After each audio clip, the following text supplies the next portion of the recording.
Halo Sobat Dunia Seribu Besar, semoga Sobat selalu diberi kesehatan, panjang umur, dan rizki yang melimpah, amin. Sebelum masuk ke alur ceritanya, jangan lupa dukung channel ini ya dengan klik subscribe, like, komen, dan share, terima kasih. Mari kita lanjutkan perjalanan, Li Qiye. Setelah mengatakan itu, Li Qiye berhenti sejenak dan melihat ke lokasi yang jauh dan berkata, untuk menghancurkan keberadaan tertinggi itu benar-benar akan memberikan langit. Itulah alasannya kamu membutuhkan barang itu. Dengan pot yang kamu miliki, ada harapan lagi untuk menghancurkan keberadaan itu. Sosok kecil berbaju kuning menyemangati dia. Haha, gadis kecil, jangan mencoba menyemangatiku.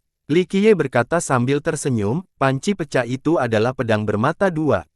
Itu bisa membuat abadi di mata air yang tak terhitung jumlahnya atau mengubahmu menjadi iblis untuk era yang tak ada habisnya. Item seperti itu, sulit untuk mengatakan siapa yang bisa mengendalikannya di pertarungan terakhir. Haha, kalau tidak, dataran tinggi ini tidak akan ada.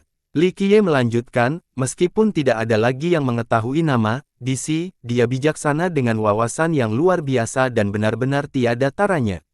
Banyak eksistensi tertinggi yang tidak bisa dibandingkan dengannya, namun pada akhirnya, dia tetap memilih untuk menanggungnya.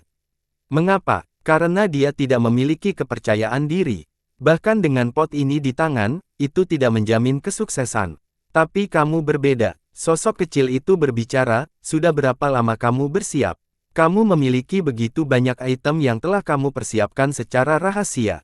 Jika kamu memiliki pot ini juga, maka peluang kemenanganmu akan 30% lebih tinggi. Tidak, Li Qiye tersenyum dan sedikit menenangkan kepalanya, sepertinya kamu masih belum mengerti. Anda tidak tahu apa yang harus kami hadapi. Bah, siapa bilang aku tidak tahu? Aku tahu lebih banyak darimu. Sosok itu di dalamnya. Apakah kamu secara pribadi melakukan ekspedisi?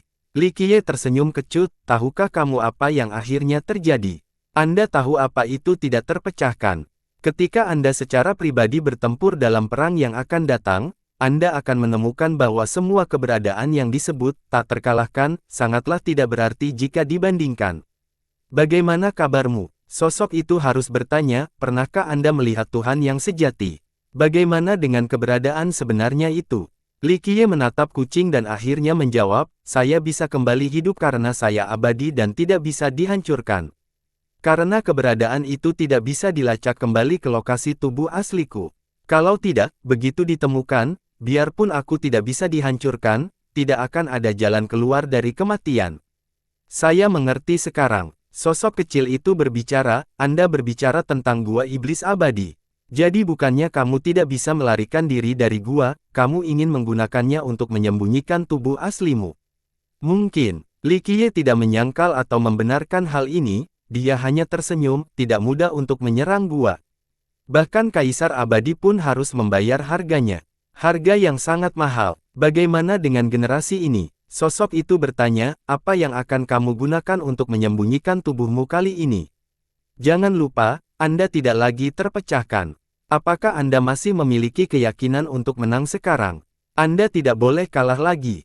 Kalah berarti berubah menjadi abu.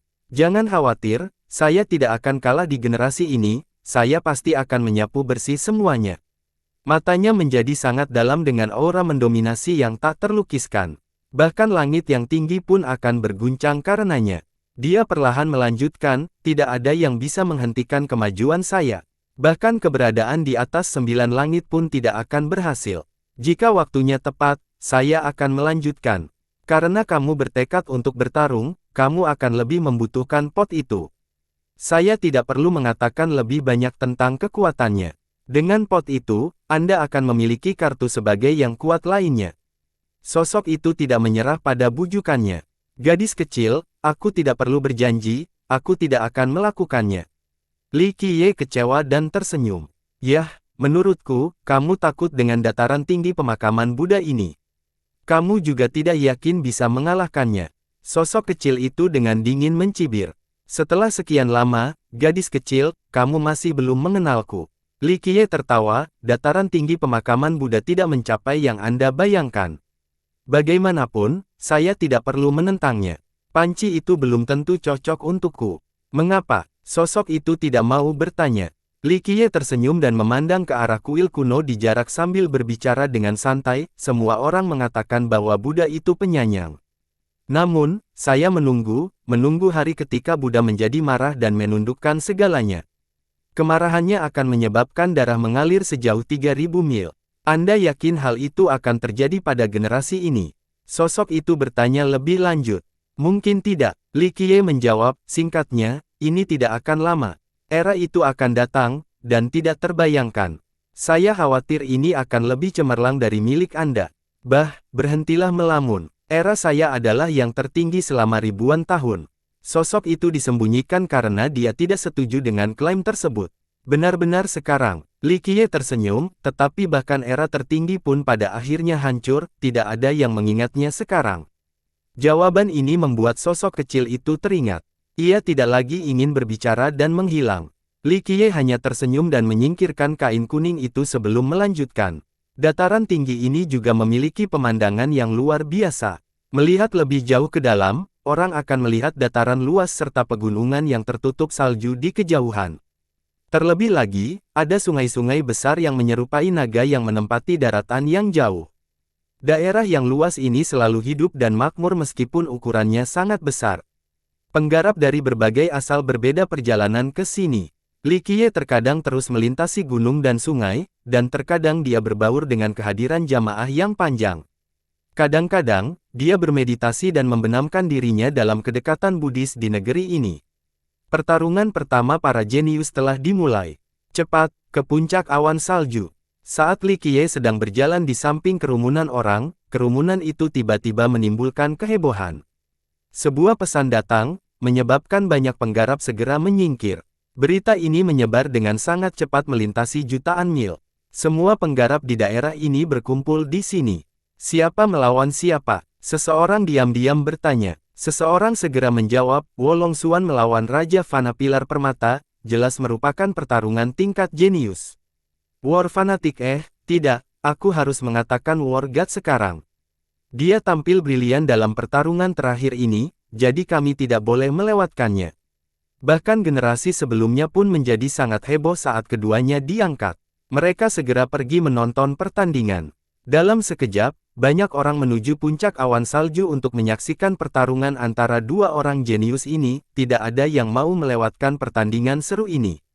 Li Qiye juga mendengarnya, tapi dia tidak tertarik dan melanjutkan perjalanannya. Saudaraku, apakah kamu tidak ingin menonton? Seorang pria muda dengan cepat bertanya kepadanya ketika dia lewat. Pemuda itu terlihat biasa saja dan mengenakan topi datar di kepalanya. Dia melihat Li Qiye dan berhenti untuk menyambutnya dengan hangat.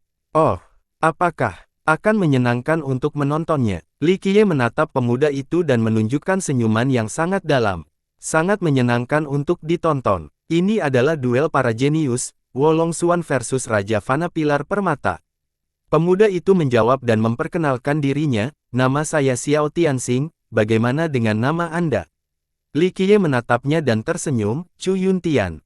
Pemuda itu dengan tergesa-gesa menjawab, jadi, Saudara Chu, senang bertemu dengan Anda. Saudaraku, datang dan lihatlah. Pertarungan hebat ini sangat layak untuk disaksikan. Dengan senyum berseri-seri, Li Qiye menganggukkan kepalanya, jika Saudara Tianxing berkata demikian, maka itu pasti sepadan. Dengan cara ini, keduanya pergi bersama menuju puncak awan salju. Di tengah perjalanan, Li Qiye dengan santai bertanya kepada pemuda bertopi datar, siapakah Wolong Xuan? Dia adalah seorang jenius yang luar biasa dan kecantikan yang tiada taraf. Pemuda itu menjawab, dia datang dari tebing naga tidur. Bahkan ada yang mengatakan bahwa dia setara dengan Dewi Pelindung Surga. Setara dengan Dewi Pelindung Surga. Li Qiye tidak bisa menahan senyumnya. Zi Chuining, atau Dewi Pelindung Langit, adalah keturunan Istana Pelindung Langit. Seseorang yang sebanding dengannya pasti luar biasa. Wolong Xuan menjadi terkenal dalam beberapa tahun terakhir. Mungkin Anda belum pernah mendengar tentang dia, tapi Anda pasti pernah mendengar tentang kakak laki-lakinya. Dia adalah Wolong Zi, generasi sebelumnya keturunan tebing. Dia telah berlatih di aula era suci di akademi dan dianggap sebagai pemuda paling berbakat. Pria itu menjelaskan, Wolong Zi. Li Qiye merenung sejenak. Dia mungkin pernah mendengar nama ini sebelum kembali ke akademi. Sayang sekali, Wu Longzi sangat luar biasa saat itu. Saya mendengar bahwa setelah dia meninggalkan akademi untuk kembali ke Laut Besar Utara, dia ingin mencapai alam virtues Paragon. Sangat buruknya dia tidak bisa menangani pengurangan kehidupan. Begitu saja, seorang generasi jenius muda jatuh. Pemuda bertopi itu mengkonsolidasikan karena belas kasihan. Li Qiye hanya tersenyum. Selama jutaan tahun, tak terhitung banyaknya jenius brilian yang telah mati dalam kemunduran kehidupan.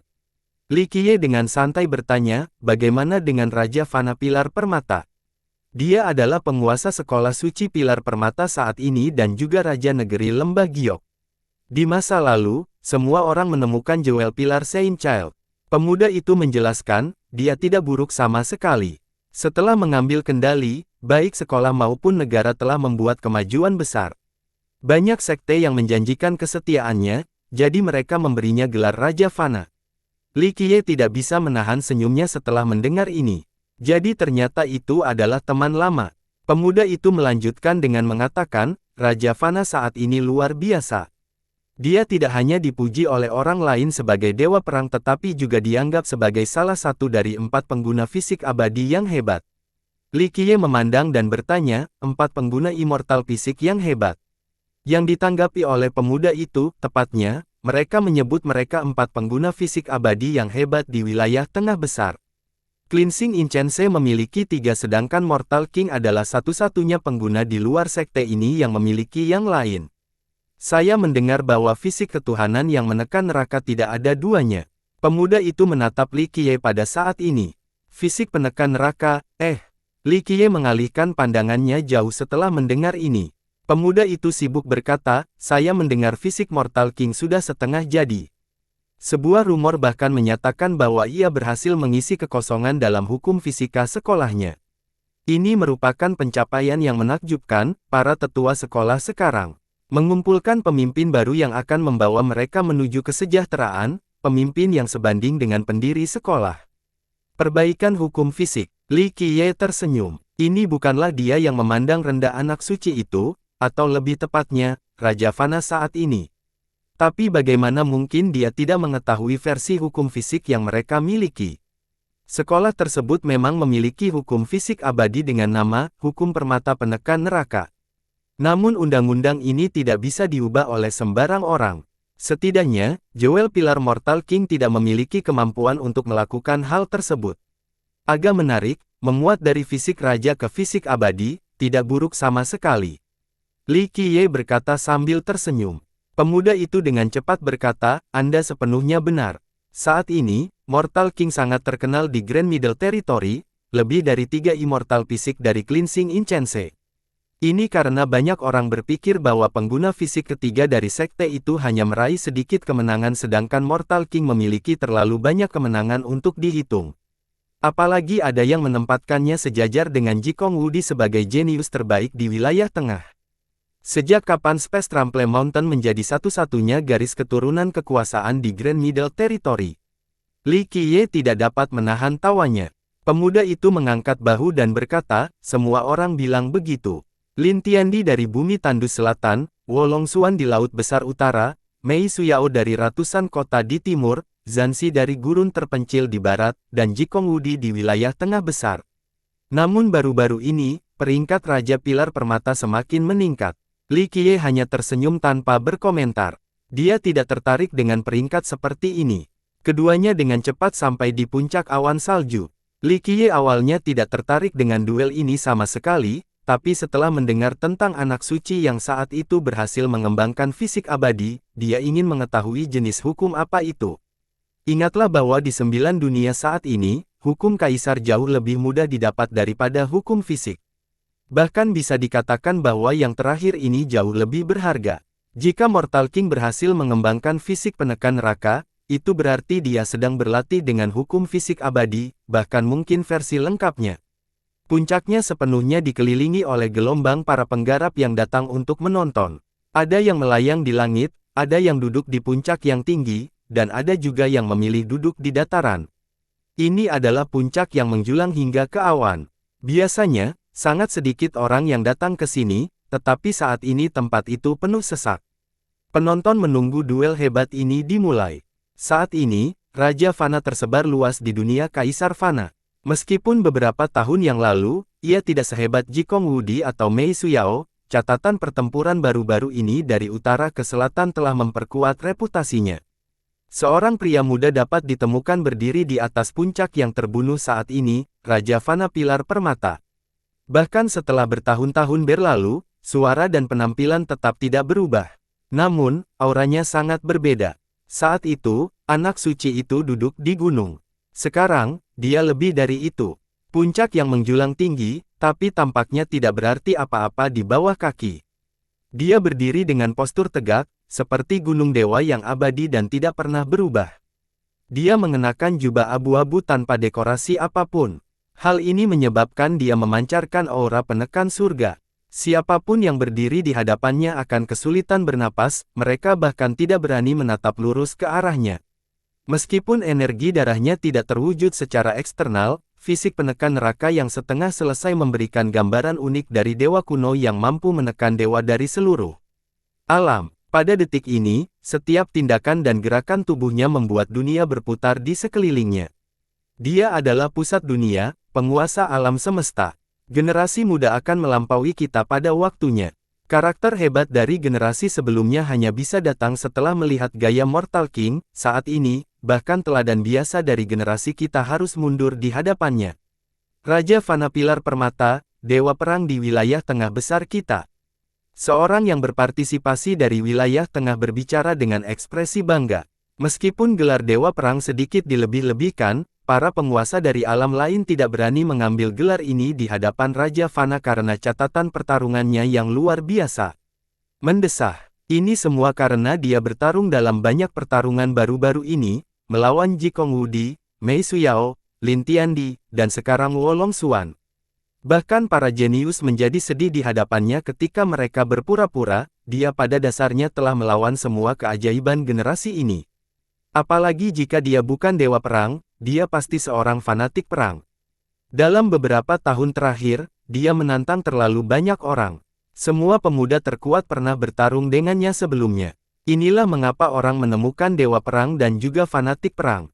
Itu benar-benar fisik penekan neraka. Li Qiye meliriknya dari jauh dan memahami sesuatu setelah menganggukkan kepalanya dengan lembut. Ya, karena immortal fisiknya sudah setengah selesai, dia mampu menantang dunia. Tingkat fisik ini sungguh terlalu kuat. Bahkan Jikong Wudi pernah kalah darinya. Pemuda bertopi berbicara dengan nada emosi. Oh, dia juga pernah bertarung melawan Jikong Wudi. Li Qiye menjadi sedikit tertarik dan tertawa kecil. Jikong Wudi sudah terkenal di masa Li Qiye di 100 kota. Dia memiliki 3 talenta suci, ini membuat banyak tetua menjunjung tinggi dia. Raja Fana bertarung melawan Jikong Wudi 3 kali. Pemuda itu menjelaskan, Raja kalah 2 kali dan menang sekali. Semua orang berasumsi bahwa dia akan menantang Jikong Wudi sekali lagi. 2 kekalahan, 1 kemenangan. Sedikit menarik, diceritakan lebih banyak. Li Qiye berkata sambil tersenyum. Saya mendengar bahwa Raja kalah untuk pertama kalinya. Jikong Wudi kalah kedua kalinya dan menjadi penantang ketiga ketika Raja kalah lagi. Pemuda itu menjelaskan, karena itu, semua orang mengira keempat selamanya akan menjadi giliran Raja yang menantang Jikong Wudi. Mendengar hal itu, Li Qiye melihat ke arah Mortal King dan menambahkan matanya lalu merangkum, sepertinya terlahir kembali dari kematian. Pemuda itu tidak mendengarnya dengan jelas dan bertanya, apa yang kamu katakan? Tidak ada. Hanya berbicara pada diriku sendiri. Li Qiye tersenyum dan kecewa. Dia mengelus dagunya sambil melihat ke arah Mortal King. Hal ini memang sangat menghiburnya. Raja terus berdiri di puncak dan menunggu dengan tenang. Waktu seolah membeku di tempatnya berdiri. Wolong Xuan pasti datang, kan? Kerumunan juga menunggu dengan tenang. Saat ini, beberapa orang menjadi tidak sabar dan menatap cakrawala menunggu kedatangannya. Dia pasti datang untuk menghapus aib sebelumnya. Seseorang berbisik, dia kalah dari Raja Fana terakhir kali. Jika dia tidak menang kali ini, itu akan menjadi pukulan telak padanya. Saya pikir Raja pasti akan memenangkan pertarungan ini. Dia memiliki ketajaman yang tak terbendung saat ini. Semua orang di sini mungkin merasa bahwa meskipun dia melawan Dewa Jikong Wudi sekarang, peluang kemenangannya masih cukup tinggi. Seorang yang mencakup wilayah tengah berbicara sambil merasa sangat bangga pada Mortal King. Pertempuran belum dimulai jadi sulit untuk diungkapkan. Setan tua dari Laut Utara dengan lembut menenangkan kepalanya, keduanya telah berjuang 2 kali dengan Raja. Menderita kekalahan pertama, meski Wolong Xuan kalah di babak kedua, ia masih memiliki peluang untuk menang lagi. Dia bukan hanya saudara perempuan Wolongzi tetapi juga keturunan dari puncak naga tidur. Guyuran, di tengah kerumunan yang sangat menantikannya, gelombang pasang muncul di langit seperti lautan luas yang memercikkan gelombang dahsyat satu demi satu. Dia di sini, Wolong Xuan ada di sini. Seseorang berteriak sambil menatap ke langit. Ombak besar mengusir awan di langit. Di dalamnya ada seekor naga air besar yang naik turun di antara ombak. Berdiri di atas naga air adalah seorang wanita. Dia berdiri di sana tertiup angin dengan lengan bajunya berkibar. Metode masuknya mengejutkan semua orang secara estetika. Dia mengenakan gaun biru yang didekorasi tali emas. Ini membuatnya tampak sederhana namun elegan. Wajahnya yang seperti bulan tampak halus dan sempurna, dan hidungnya yang mancung memberikan penampilan yang eksotis. Dengan mulut mungil dan bibir ceri, dia memiliki pesona yang memikat. Dia juga mengenakan selendang dengan mahkota di kepalanya. Dia tidak hanya terlihat memerintah tetapi juga sangat anggun. Wolong Xuan, seorang tokoh besar dari wilayah utara pegunungan, dia bukan lagi keturunan tebing karena dia adalah ketua sekte sekarang. Menabrak, ketika Wolong Xuan mendarat di puncak awan salju, gelombang deras menerpa untuk terakhir kalinya sebelum naga air itu turun dan menghilang tanpa jejak. Raja Fana berbalik dan perlahan berbicara, "Selamat, Nona Xuan.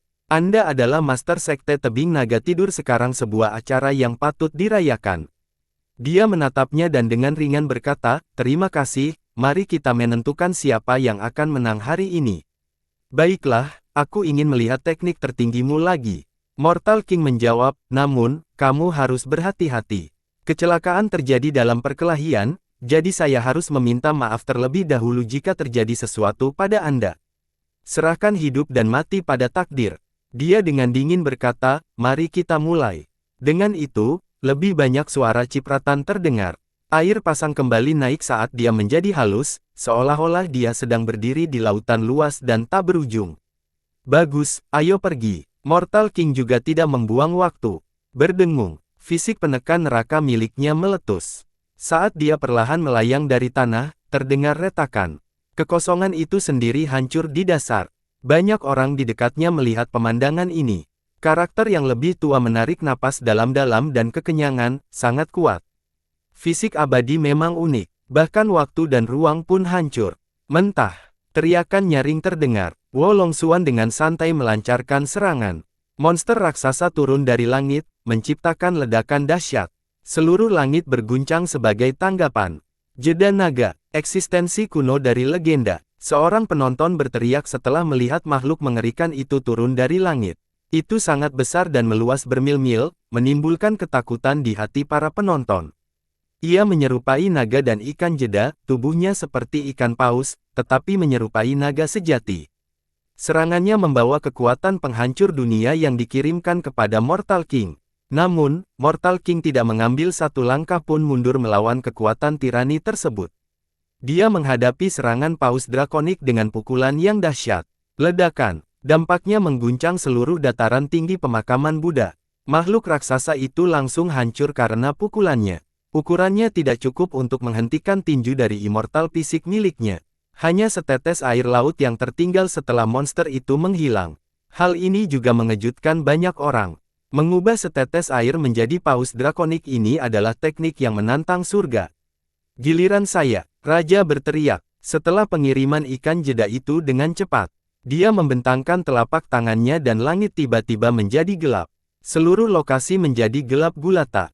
Dengan kekuatan fisiknya, telapak tangannya segera menekan langit.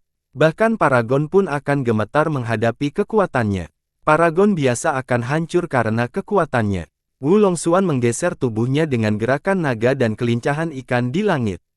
Dia langsung menghindari telapak tangan itu dan muncul di luar cakrawala. Pada saat ini, di antara hamparan luas di atas, dia dengan santai bergerak dan lautan luas muncul di belakangnya. Untungnya, dia sedang berdiri di luar angkasa saat ini. Jika tidak, lautan luas ini akan menenggelamkan seluruh dataran tinggi. Tepatnya pikiranku. Mari bertarung di luar angkasa agar kita tidak perlu menahan diri. Mortal King berteriak dan melompat ke langit dengan satu hentakan. Dia menuju ke luar angkasa lalu langsung mengirim pukulan lain ke arah Wolong Xuan. Ayo, mari kita menonton. Penonton tidak bisa melihat mereka saat mereka berada di luar angkasa. Para penggarap yang lebih kuat semuanya naik ke cakrawala. Hasilnya sudah memutuskan. Li Qiye hanya tertawa kecil sambil menahan kepalanya setelah melihat sekilas. Dia tidak terbang keluar angkasa dan malah berbalik untuk pergi. Kakak, kamu mau kemana? Pemuda bertopi datar segera mengikuti di belakangnya. Akan jalan-jalan. Ada terlalu banyak tempat di dataran tinggi untuk dikunjungi. Li Qiye perlahan berjalan sambil berbicara. Haha, aku juga tidak punya pekerjaan lain, aku akan pergi bersamamu saja. Pemuda itu mengikuti Li Qiye. Li Qiye berhenti dan berbalik untuk melihat pemuda itu sebelum berbicara dengan santai, apa yang ingin kamu lakukan? Mencoba mencari tahu tentangku. Ah, pemuda itu segera berdiri tegak dan berteriak dengan marah, saudaraku, kamu salah menuduhku. Aku hanya ingin berteman denganmu, namun kamu salah mengira itu memiliki motif tersembunyi. Li Qiye menggelengkan kepalanya dan sambil tersenyum berkata, Si Kong Tutian, orang lain mungkin tidak mengenalimu, tapi kamu tidak bisa menghilangkan bau penacat itu. Pemuda itu segera mundur beberapa langkah dengan ekspresi kaget. Dia dengan hati-hati menatap Li Qiye, siapa kamu? Li Qiye menyebarkan dan berkata, menurutmu siapa?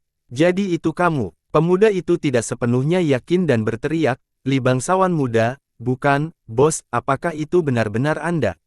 Li Qiye kembali menjadi dirinya yang sebenarnya sebelum kembali ke wujud Chu Yuntian lagi sedetik kemudian.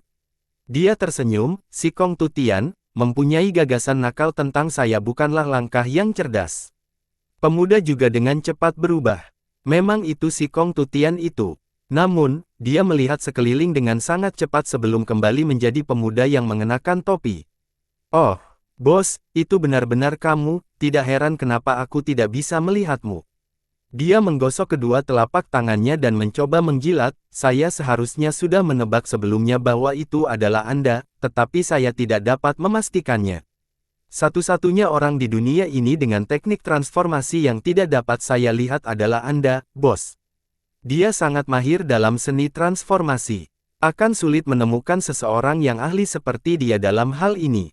Ketika Li Qiye datang, dia tidak bisa melihat ke dalam dirinya sehingga dia menjadi curiga dan mendekat. Dia tidak mengira pria itu sebenarnya adalah Li Qiye. Dia tersenyum lebar dan berkata, aku mendengar bos ingin pergi ke dunia Secret Nether, jadi aku tidak menyangka kamu akan kembali dan segera mengerahkan kekuatanmu. Dalam kemarahan yang sangat besar, kamu membantai pasukan besar sampai sungai dipenuhi dengan darah suku darah iblis. Oke, jangan berpura-pura terlalu patuh. Li Qiye memotongnya sambil tersenyum, apakah kamu melakukan hal yang tidak baik lagi? Bos, apa yang kamu katakan? Si Kong Tutian segera bersumpah, yang rendahan ini adalah penggemar terbesarmu, aku mendengar tentang penaklukanmu atas 9 langit dan memandangmu sebagai kebanggaan dan kekayaanku. Oke, saya menerima sentimen Anda. Li Qiye tersenyum, jika kamu tidak melakukan hal buruk, lalu mengapa kamu perlu mengubah wajahmu di dataran tinggi pemakaman Buddha? Mengapa harus bersembunyi jika Anda tidak memiliki musuh di sini? Oh, bos, kamu salah paham. Si Kong Tutian tertawa bahak, yang rendahan ini sudah pensiun, saya sudah berubah total. Saya ingin menjadi orang yang berbudi luhur dan baik hati dengan cinta, keadilan, dan perbaikan diri yang berkelanjutan. Dia terus memamerkan dirinya secara berlebihan sementara Li Qiye hanya tersenyum dan memperhatikan tanpa menyela. Setelah dia selesai dengan omongannya yang panjang, dia tidak bisa lagi menyombongkan diri karena dia menjadi lelah. Dia tahu benar bahwa dia bisa bersembunyi dari orang lain, tapi jelas bukan dari Li Qiye. Ah, bos, ini dia. Dia terbatuk dan menjelaskan, saya hanya ingin mengunjungi beberapa kuil, tidak banyak kok, mungkin beberapa membeli oleh-oleh di sana-sini untuk dibawa pulang. Li Qiye secara alami tahu apa, souvenir itu. Dia memandang pria itu lagi dan berkata, kamu sudah memiliki terlalu banyak harta untuk dihitung. Dan bagimu yang berbohong dan membuat rencana sepanjang hari, ini adalah pelanggaran terhadap prestise lembah misteri surgamu. Si Kong Tutian tidak tahu bagaimana menjawabnya. Dia tersenyum masam, "Bos, saya juga tidak ingin melakukan ini, tapi ini penyakit kronis saya. Jika saya tidak mencuri sesuatu setiap hari atau menipu siapapun, saya akan merasa sangat tidak nyaman. Ini adalah penyakit yang belum ada obatnya." Li Qiye tidak tahu apakah harus tertawa atau menangis dan hanya bisa menenangkan kepalanya. Si Kong Tutian juga tertawa sebagai tanggapan, "Bos, baru-baru ini, Raja Fana itu bertindak sangat bullish. Kapan bos akan menjatuhkannya dan memberitahu dia bahwa Anda adalah satu-satunya orang yang tak terkalahkan di 9 langit dan 10 bumi? Mengapa? Apakah kamu telah melakukan sesuatu yang memerlukan perhatiannya?" Li Qiye meliriknya dan memutarnya. Bagaimana mungkin dia tidak tahu bahwa orang ini sedang berpikir? Si Kong Tutian berkata, "Haha, saya tidak bisa disalahkan untuk ini. Hanya dapat dikatakan bahwa dia bertindak terlalu bullish karena dia mengklaim memiliki fisik abadi nomor 1. Terlebih lagi, murid-murid sekolahnya juga bertindak sangat arogan, menyebabkan masalah di mana-mana seolah-olah mereka adalah sekte nomor 1 di dunia Kaisar Fana. Lalu, tiba-tiba terasa gatal dan aku mencuri dari kuburan leluhurnya. Ini adalah hal yang sangat bagus. Tunggu sampai dia menangkapmu dan menghancurkanmu menjadi debu." Li Qiye tersenyum. Akan menjadi aneh jika Mortal King tidak ingin menghancurkan seseorang yang menggali kuburan leluhurnya. "Aku hanya mencuri beberapa harta dari sana, apakah dia perlu bertindak begitu gila?" Si Kong Tutian sepertinya tidak keberatan sama sekali dan tertawa. Meskipun lelaki itu tidak terkenal pada generasi saat ini, dan betapa sedikit kekayaan yang dimilikinya juga bukan merupakan hal yang baik, ini tidak berarti bahwa ia lemah.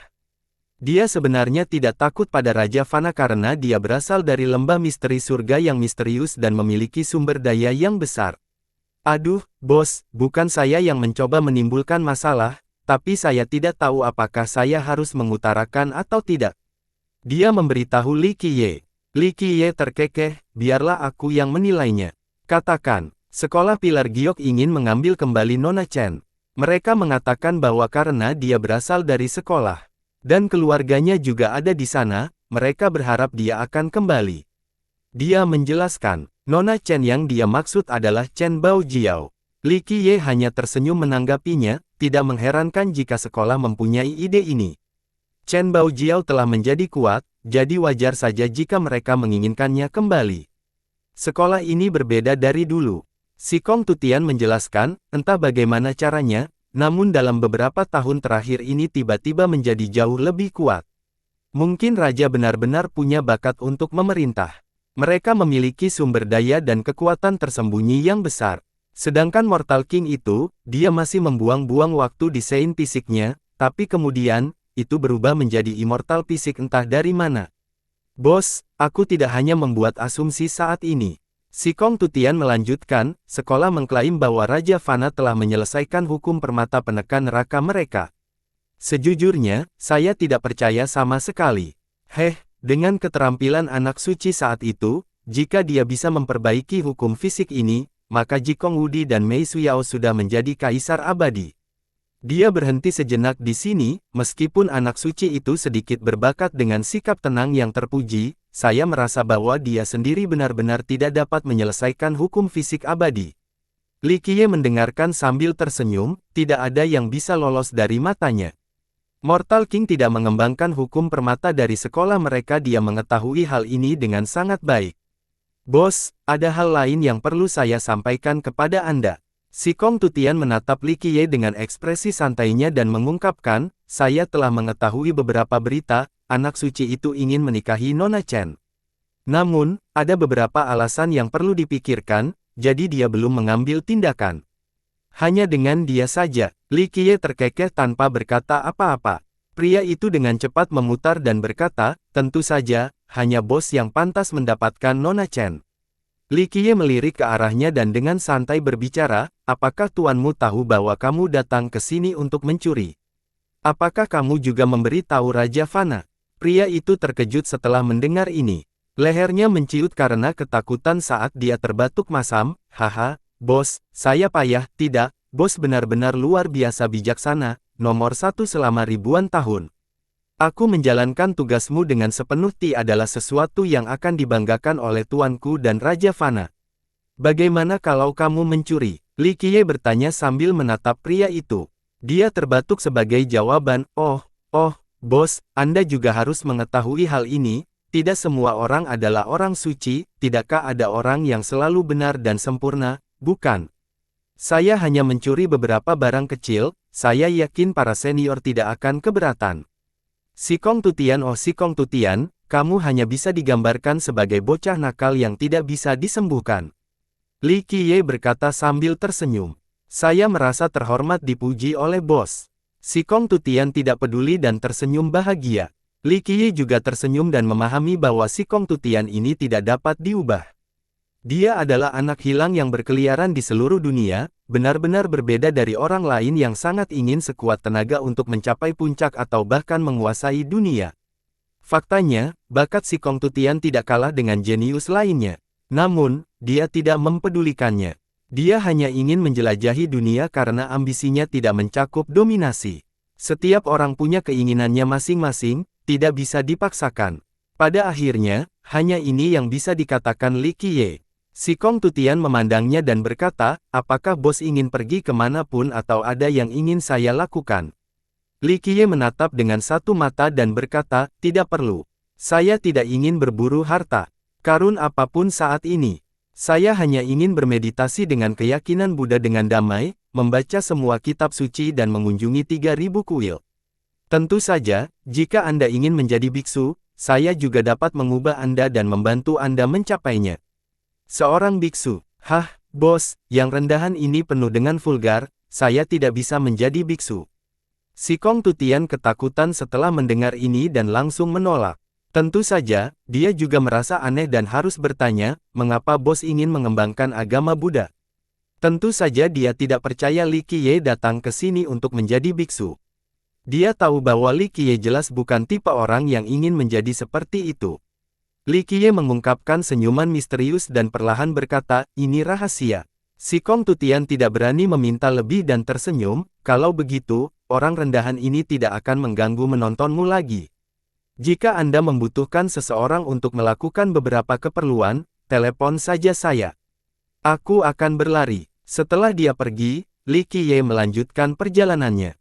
Setelah beberapa hari, dia akhirnya berhasil sampai ke kuil. Kuil ini terletak di sepanjang punggung bukit yang terpencil. Sangat sedikit orang yang datang ke kuil berukuran sederhana ini. Ternyata hanya halaman kecil berbentuk persegi. Dari tembok merahnya yang terkelupas, terlihat bahwa bangunan itu sudah lama dibangun. Apalagi terlihat tempat ini kurang populer karena tidak ada peziarah sama sekali yang berkunjung ke sini. Ada terlalu banyak kuil di dataran tinggi. Beberapa di antaranya sangat makmur, jadi tentu saja, ekstrim lainnya juga ada. Meskipun tidak ada pengunjung yang mempersembahkan dupa di kuil ini tetap terbuka dan menyambut pengunjung. Li Qiye berjalan mendahuluinya dan menjawab beberapa saat sebelum akhirnya masuk. Bagian dalamnya agak gelap dengan desain yang sangat sederhana namun elegan. Meski tidak ada tamu, masih ada dupa yang menyala di dalam. Artinya masih ada biksu yang memuja Buddha di kuil ini. Di aula utama, Li Qiye melihat sebuah patung di seberang asap yang mengepul. Tepatnya, itu adalah patung Bodhisattva.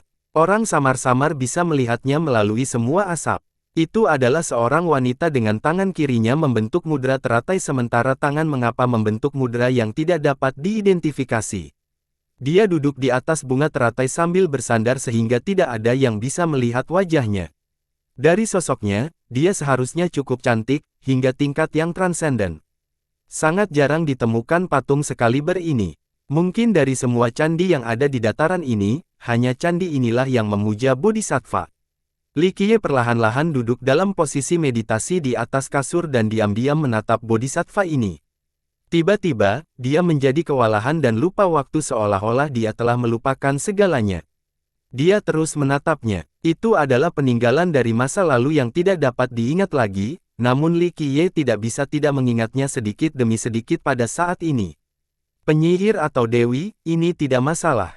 Pada akhirnya, itu hanya sesaat seperti gumpalan asap.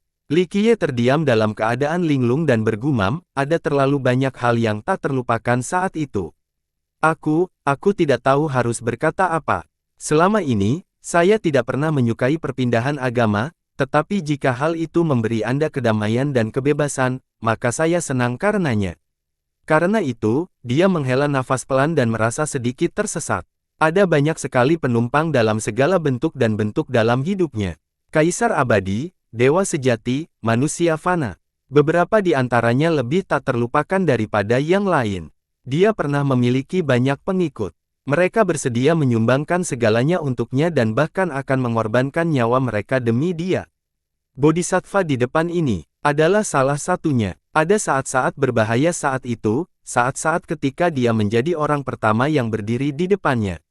Tahun-tahun berlalu dan selama masa damai, dia memilih untuk masuk agama Buddha dan meninggal dengan damai di sini. Hati Li Qiye bergetar saat melihat patungnya dan merasakan emosinya mengamuk. Hati batunya telah dipoles berkali-kali sehingga tidak ada goyangannya. Namun, ini merupakan pengecualian. Waktu adalah hal paling kejam di dunia ini. Sekalipun itu tidak bisa merenggut makhluk abadi, itu bisa merenggut hal-hal lain. Mereka yang berdiri di sisimu, keluarga, persahabatan. Seorang biarawati tua datang ketika dia linglung. Dia memiliki sikap dingin dan setenang air di sumur. Dia bertanya, mempersembahkan dupa atau mencari perlindungan. Li Qiye tidak langsung menjawab. Dia berdiri dan diam-diam menyalakan dupa lalu membungkuk sekali. Setelah meletakkan dupa di atas altar, dia menatap bodhisattva sebentar sebelum berbalik. Dia memandangi biarawati tua itu dan dengan datar berkata, hanya tempat berlindung untuk satu orang. Biarawati itu tidak peduli. Dia mengambil kunci dan menyerahkannya kepada Li Qiye sebelum dengan dingin berkata, kamar di sisi barat, urus makananmu sendiri. Dengan itu, dia berbalik. Li Qiye tidak berkata apa-apa lagi. Dia mengambil kunci dan memasuki ruangan di sisi barat. Dilihat dari debu yang menumpuk, sudah lama tidak ada orang yang tinggal di sini. Dia tidak terburu-buru dan diam-diam bermeditasi untuk menikmati momen ketenangan yang langka ini. Sebelum ada yang menyadarinya, dia merasa terisolasi dan sendirian. Ini adalah jenis kedamaian yang memungkinkan seseorang untuk tidak mengalami kesusahan. Mungkin saat dia datang ke sini tahun itu, dia juga mengejar ketenangan seperti ini. Tidak ada seorang pun yang datang mengganggu meditasinya di kuil. Hanya ada seorang biarawati tua di tempat ini. Dia adalah kepala biara sekaligus pengurus. Dia tidak peduli tentang apapun dan juga tidak menanyakan apapun pada Li Qiye. Di luar meditasi, dia biasanya melantunkan kitab suci. Dia menghabiskan waktunya dengan cara ini untuk sesuatu yang tampaknya merupakan keabadian yang tidak berubah, seolah-olah tidak ada waktu di sini, tidak ada matahari atau bulan. Semuanya terlupakan di tempat ini, hal-hal duniawi, waktu, kekayaan, semuanya terlupakan, hanya menyisakan kedamaian. Dia bermeditasi selama beberapa hari di kuil tanpa nama ini sebelum keluar dari ruang tamu. Biarawati tua itu masih duduk di aula utama. Bahkan ketika Li Qiye datang, dia tidak repot-repot mencarinya, seolah-olah tidak ada yang dapat mengalihkannya dari kondisi zennya. Li Qiye berkata kepada biarawati itu, saya ingin membaca gulungan kitab Buddha di ruang sutra. Biarawati itu akhirnya membuka matanya yang berat dan lesu akibat usia tua. Ruang sutra hanya untuk mereka yang ditakdirkan. Dia dengan tenang menjawab dengan sikap acuh tak acuh setelah melirik sekilas Li Qiye. Saya adalah orang yang menentukan. Dia menjawab dengan lembut. Dengan itu, dia tidak mengatakan apapun lagi. Dia tidak menunggu izinnya sebelum langsung patung bodhisattva menuju. Dia mengambil kunci kayu dari bawah dan pergi. Dari awal hingga akhir, biarawati tua tidak beranjak sedikit pun dari kasurnya. Bahkan ketika Li Qiye mengambil kuncinya, dia tetap diam. Namun, matanya yang sudah tua langsung bersinar seperti matahari dan bulan dengan cara yang mendalam dan tak terduga. Tetap saja, dia tidak mengatakan atau mengambil tindakan apapun dan akhirnya menutup matanya untuk bermeditasi lagi. Li Qiye pergi ke ujung kuil. Ada sebuah lorong yang menuju ke sebuah ruangan kecil tanpa tanda atau plakat apapun. Namun, inilah ruang sutra yang dicari Li Qiye. Ketika dia sampai di kamar, dia memasukkan kunci kayu. Meski kuncinya mengeluarkan bunyi klik, pintu kayu tua itu tetap tidak terbuka. Dia meletakkan telapak tangannya di pintu tua yang telah dialami bertahun-tahun yang tak terhitung jumlahnya.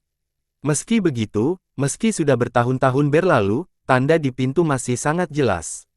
Saat disentuhnya, rune ini mulai berubah. Mereka perlahan-lahan terbentuk membentuk bunga teratai. Tampaknya sangat sakral dan membuat orang lain merasa ataraksia. Kak, pintu kayu itu perlahan terbuka dan Li Qiye memasuki ruang sutra.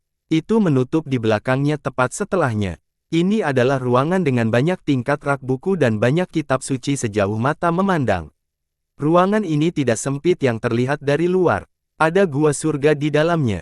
Sebelum benar-benar masuk, tidak ada yang bisa menyadarinya. Sesuai dengan namanya, ruang sutra berisi kitab suci Buddha. Jika orang lain berasumsi bahwa itu berisi kitab bela diri atau teknik tertinggi, maka mereka salah besar. Hanya kitab suci Buddha yang ada di sini. Selain itu, sebagian besar juga merupakan salinan asli, yang ditulis tangan oleh para biksu terhormat. Dengan demikian, seseorang akan disambut dengan aura Buddha yang agung dan tenteram yang meresap ke seluruh ruangan. Li Qiye berjalan dan menelusuri kitab suci yang datang dari seluruh dunia. Ini adalah gudang buku yang terakumulasi selama bertahun-tahun. Dia, para jenderalnya, dan keturunan-keturunan yang bekerja untuknya semua menyimpan kitab suci di tempat ini.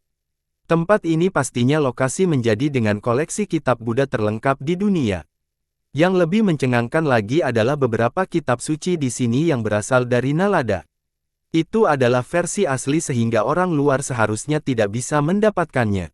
Li Qiye memilih beberapa kitab suci dari koleksi yang sangat banyak. Mayoritas yang dia pilih berasal dari dataran tinggi pemakaman Buddha dan Nalada. Li Qiye telah membaca kitab suci ini sebelumnya selama tahun-tahun yang panjang dan sulit. Namun, dia mempunyai strategi yang benar-benar baru kali ini, jadi dia perlu membaca kitab suci ini sebagai persiapan untuk memasuki kuil nihility. Ini bukanlah konfrontasi pertama mereka. Kali ini, dia punya pendekatan baru. Setelah itu, dia mulai melantunkan sutra dan tenggelam dalam dharma. Ini bukanlah upaya pemahaman tetapi suatu proses transformasi. Akulah Buddha, akulah hukumnya inilah efek yang diinginkan Li Qiye. Dengan pembacaannya dan ajaran Buddha, fenomena visual mulai bermunculan. Setiap kata-katanya muncul sebagai bunga teratai sementara pancaran cahaya Buddha menyelamatkan tubuhnya. Ini membuatnya menyerupai seorang Buddha. Kepala biara tua di kuil itu tetap acuh tak acuh terhadap Li Qiye dan bahkan tidak repot-repot memandangnya. Dia memperlakukannya seolah-olah dia tidak tinggal di dalam kuil ini. Bang! Suatu hari selama meditasinya, suara benturan keras terdengar di luar seolah-olah ada sesuatu yang menghantam tanah. Hal ini membuat matanya terbuka. Dia keluar dan melihat seorang wanita jatuh ke halaman. Dia mengenakan pakaian hitam longgar yang dimaksudkan untuk menyembunyikan identitasnya. Tubuhnya terlihat berlumuran darah dan dia kesulitan berdiri saat ini. Kleng, ketika Li Qiye mendekat, wanita berbaju hitam itu tiba-tiba menghunus pedangnya dan dengan dingin menyorotnya dengan mata cantiknya. Li Qiye memandang dan tersenyum dengan tenang sebelum berbicara, melarikan diri dengan teknik mengungkapkan kekecewaan yang menantang surga telah membuatmu kehilangan energi darah. Kamu tidak berbeda dengan gadis biasa saat ini, tidak, kamu bahkan lebih lemah dari gadis biasa. Bahkan manusia fana pun bisa membunuhmu sekarang. Dia terus menyorotinya dan tidak berbicara, seolah dia ingin membaca sesuatu dari ekspresinya. Li Qiye perlahan menjangkau wanita ini. Dia melihat sekali lagi dan sedikit ragu sebelum meraih tangannya sehingga dia bisa membantu berdiri. Dia mendukungnya ke dalam kamar dan membiarkannya duduk. Sementara itu, kepala biara tua di aula utama terus mengabaikan seluruh situasi. Dia bermeditasi dengan mata terpejam seolah dia tidak memperhatikan wanita berbaju hitam itu. Di dalam ruangan, Li Qiye membawakan air bersih dan berbicara dengan nada datar ke arah wanita itu, bersihkan dirimu dari bau busuk ini merusak suasana hatiku. Wanita itu diam-diam menatapnya dan tidak ingin membersihkan wajahnya. Tanpa ragu, dia tidak ingin menampilkan wajahnya. Oke, tunjukkan wajah aslimu. Pakaian dan transformasimu mungkin bisa membodohi orang lain, tapi aku tidak. Li Qiye memandangnya dan berbicara, seorang murid dari tebing naga tidur akan selalu merasakan bau laut kemanapun mereka pergi. Aku sudah tahu siapa kamu tanpa perlu melihatnya. Siapa kamu? Wanita itu terkejut dan meninggikan suaranya. Meskipun dia terluka parah dan tidak berdaya, masih ada kekuatan yang tidak berubah.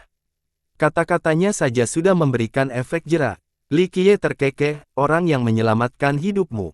Tentu saja, kamu bisa memanggilku dengan nama lain, Chu Yuntian. Wanita itu merasa cemas dan ragu. Dia memandangnya tetapi gagal untuk benar-benar memahaminya. Pria itu cukup tampan. Meski tampak normal, dia penuh misteri. Oke, jangan terlalu paranoid padaku. Jika aku memendam niat buruk terhadapmu, aku akan menghancurkanmu bahkan ketika kamu berada di masa puncakmu. Li Qiye berkata sambil tersenyum. Dia menatapnya sekali lagi. Akhirnya, tubuhnya sedikit berubah saat dia mengungkapkan wujud aslinya. Itu adalah Wolong Xuan, Master Sekte Tebing Naga Tidur. Li Qiye dengan tenang menatap wajahnya yang terungkap sementara dia hanya mencuci wajahnya dalam diam. Jauh lebih baik. Meski tidak bisa menghilangkan bau alami laut dari masyarakat Anda, setidaknya bisa menghilangkan bau darah. Li Qiye terkekeh. Setelah dia selesai mandi, seluruh ruangan bersinar karena kecemerlangannya. Meski pucat karena lukanya, hal itu tidak mempengaruhi gayanya. Dia hampir muntah darah karena marah setelah mendengar ucapannya. Bahkan jika dia menyelamatkannya, dia masih memelototinya dengan marah dan berkata, "Saya tidak memiliki bau laut." Dia memandangnya dan tersenyum, "Jika Anda adalah keturunan tebing, maka Anda harus tahu asal-usul Anda." Asal-usulnya dari mana?" Dia dengan dingin menjawab sambil sangat kesal padanya. Dia dengan santai berbicara, "Meskipun tebing nagamu bukan garis keturunan kekaisaran, itu adalah salah satu garis keturunan tertua. Sebuah sekte non-kekaisaran telah berdiri kokoh selama jutaan tahun di Laut Besar bagian utara, menurut Anda mengapa demikian?" Dia tidak menjawab pertanyaannya dan hanya menatapnya. Dia duduk dan dengan acuh tak acuh melanjutkan, "Dahulu kala di dasar Laut Utara, pernah ada ras tertentu. Mereka tinggal di kedalaman, terisolasi dari dunia luar. Baru kemudian seseorang dari ras ini keluar dari laut. Sejak saat itu, dunia perlahan-lahan mengetahui keberadaan ras tersebut." Mata Wolong Xuan berubah menjadi serius ketika Li Qiye mencapai titik ini. Sangat sedikit orang yang mengetahui cerita ini akhir-akhir ini. Bahkan murid-murid tebing pun tidak menyadarinya. Li Qiye tersenyum dan mengungkapkan, "Lambat laun, ras ini menghilang sementara Laut Utara menerima silsilah baru yang diberi nama Tebing Naga Tidur. Tidak ada yang tahu identitas pastinya karena ia menjadi terkenal dalam semalam." Wolong Xuan mulai merenung. Hanya karakter tingkat leluhur di tebing yang mengetahui rahasia ini, tetapi sekarang, orang asing bernama Chu Yuntian ini mengetahui banyak hal. Ini terlalu mengejutkan. Tidak perlu khawatir atau berpikir untuk membunuhku. Li Qiye dengan malas menatapnya, "Bahkan jika kamu berada dalam kondisi prima, aku akan tetap membunuhmu karena menghancurkan ayam." Nada yang besar sekali. "Mungkin, jika kamu seorang God King." Dia dengan dingin membalas. Namun, tidak peduli bagaimana dia mencoba, dia tidak bisa melihat budidaya Chu Yuntian di hadapannya. "Apakah aku seorang God King atau bukan, itu tidak penting. Saya tidak terlalu memengaruhi orang-orang setingkat Anda." Li Qiye tersenyum dan menatap, "Namun, kedalaman penghuninya lama, ya. Jika aku benar-benar menghancurkanmu sampai mati, itu akan sangat buruk. Garis keturunan seperti milikmu sudah lama tidak muncul sehingga sangat berharga, bahkan lebih dari sekadar obat abadi. Apa yang ingin kamu lakukan?" Dia terkejut setelah mendengar ini. Chu Yuntian ini tahu terlalu banyak hal. Dia akan lebih berbahaya dari siapapun jika dia mempunyai gagasan buruk tentangnya. "Apa yang bisa aku lakukan?" Dia perlahan meliriknya, "Apakah aku akan meminum darahmu untuk memberi makan diriku sendiri? Atau haruskah aku memperkosamu untuk melahirkan anakku? Aku juga tidak akan melakukannya. Rasmu memiliki bau amis tertentu jadi aku tidak akan meminum darahmu. Bagaimana kamu mengandung anakku? Saya mohon maaf untuk mengatakan bahwa meskipun garis keturunan Anda tidak buruk, itu akan mendorong Anda untuk melahirkan anak-anak saya. Bahkan seorang wanita dengan keturunan abadi sejati tentu belum memenuhi syarat untuk memiliki anak saya." Li Qiye dengan menyendokkan matanya dan tertawa. Dia sangat marah setelah mendengar ini dan memantulkannya sambil gemetar. Dia sangat cantik, baik di Laut Utara maupun di dunia Mortal Emperor secara keseluruhan, dia akan menjadi fokus kemanapun dia pergi, namun Li Qiye membuatnya terdengar seolah-olah dia tidak bernilai satu koin pun. Dia berkata dengan putus asa, "Jika kamu tidak punya apa-apa lagi, saya ingin bermeditasi untuk menyembuhkan." Li Qiye terus menatap dan tersenyum santai, "Nona, jangan salah paham, ini kamarku. Anda akan mengambil alih dengan melakukan sesuatu yang tidak sopan seperti itu." Yah, apakah ada ruangan lain di sini? Biarkan aku memilikinya. Dia mengamuk karena berbicara dengannya dan berjuang untuk bangun. Li Qiye membungkus lengan bajunya dan menghentikannya, baiklah, aku hanya bercanda denganmu. Sekalipun Anda bermeditasi selama 3-5 tahun, Anda tetap tidak akan mampu menyembuhkan luka ini, tidak ada gunanya terburu-buru sekarang. Dia cukup marah dan baru saja berhasil meredakan kebenciannya. Dia dengan dingin bercampur dan duduk kembali, masih sedikit kesal. Dia menatap gadis yang marah itu dan berbicara, kekalahanmu dari Jewel Pilar Saint Child sudah bisa diduga kali ini. Wo Longxuan tidak kecewa dengan hal itu. Dia segera menjawab, menang atau kalah hanyalah bagian dari jalan seorang pejuang. Lagi pula ini bukan kekalahan pertamaku, jadi apa masalahnya? Aku akan menang lain kali. Kamu masih belum mengerti. Li Qiye tersenyum dan merasa kecewa, Jewel Pilar tidak akan memberi waktu berikutnya. Tanggapannya masaknya lengah. Dia dengan dingin berbicara, kamu diam-diam menonton sepanjang waktu. Salah lagi. Li Qiye terkekeh, saya hanya melihat awal pertarungan tetapi sudah mengetahui hasilnya, jadi tidak perlu untuk terus menonton. Apa maksudmu? Apa lagi yang kamu tahu? Dia menatap dengan intens. Li Qiye menyelesaikan dan tidak menjawab. Dia dengan malas duduk di sana sambil merawat. Wo Longxuan menarik napas dalam-dalam. Pada akhirnya, dia tetaplah seorang master sekte yang telah mengalami banyak kekacauan dan mampu melepaskan harga dirinya. Dia menenangkan emosinya dan duduk tegak dalam posisi formal untuk melihat Li Qiye, adik perempuan ini punya banyak pertanyaan. Tolong, rekan Daois, beri pencerahan kepada saya. Meski postur tubuhnya menurun, dia tetap anggun dan menawan seperti biasanya. Beberapa orang mengatakan bahwa perempuan dapat mengubah sikap mereka lebih cepat daripada membalik halaman buku. Pepatah ini memang benar. Li Qiye menyindir sambil tersenyum. Wo Longxuan kesal sekali lagi, tapi dia dengan cepat mengendalikan emosinya. Dia dengan sungguh-sungguh menatap dan berbicara, jika rekan Daois hanya ingin menggodaku, maka tidak ada lagi yang bisa aku lakukan. Dia berada dalam kondisi yang tidak menguntungkan saat ini, jadi sikapnya yang lembut membuatnya tampak cukup ramah. Siapapun selama mereka laki-laki pasti menginginkan wanita yang berakal sehat.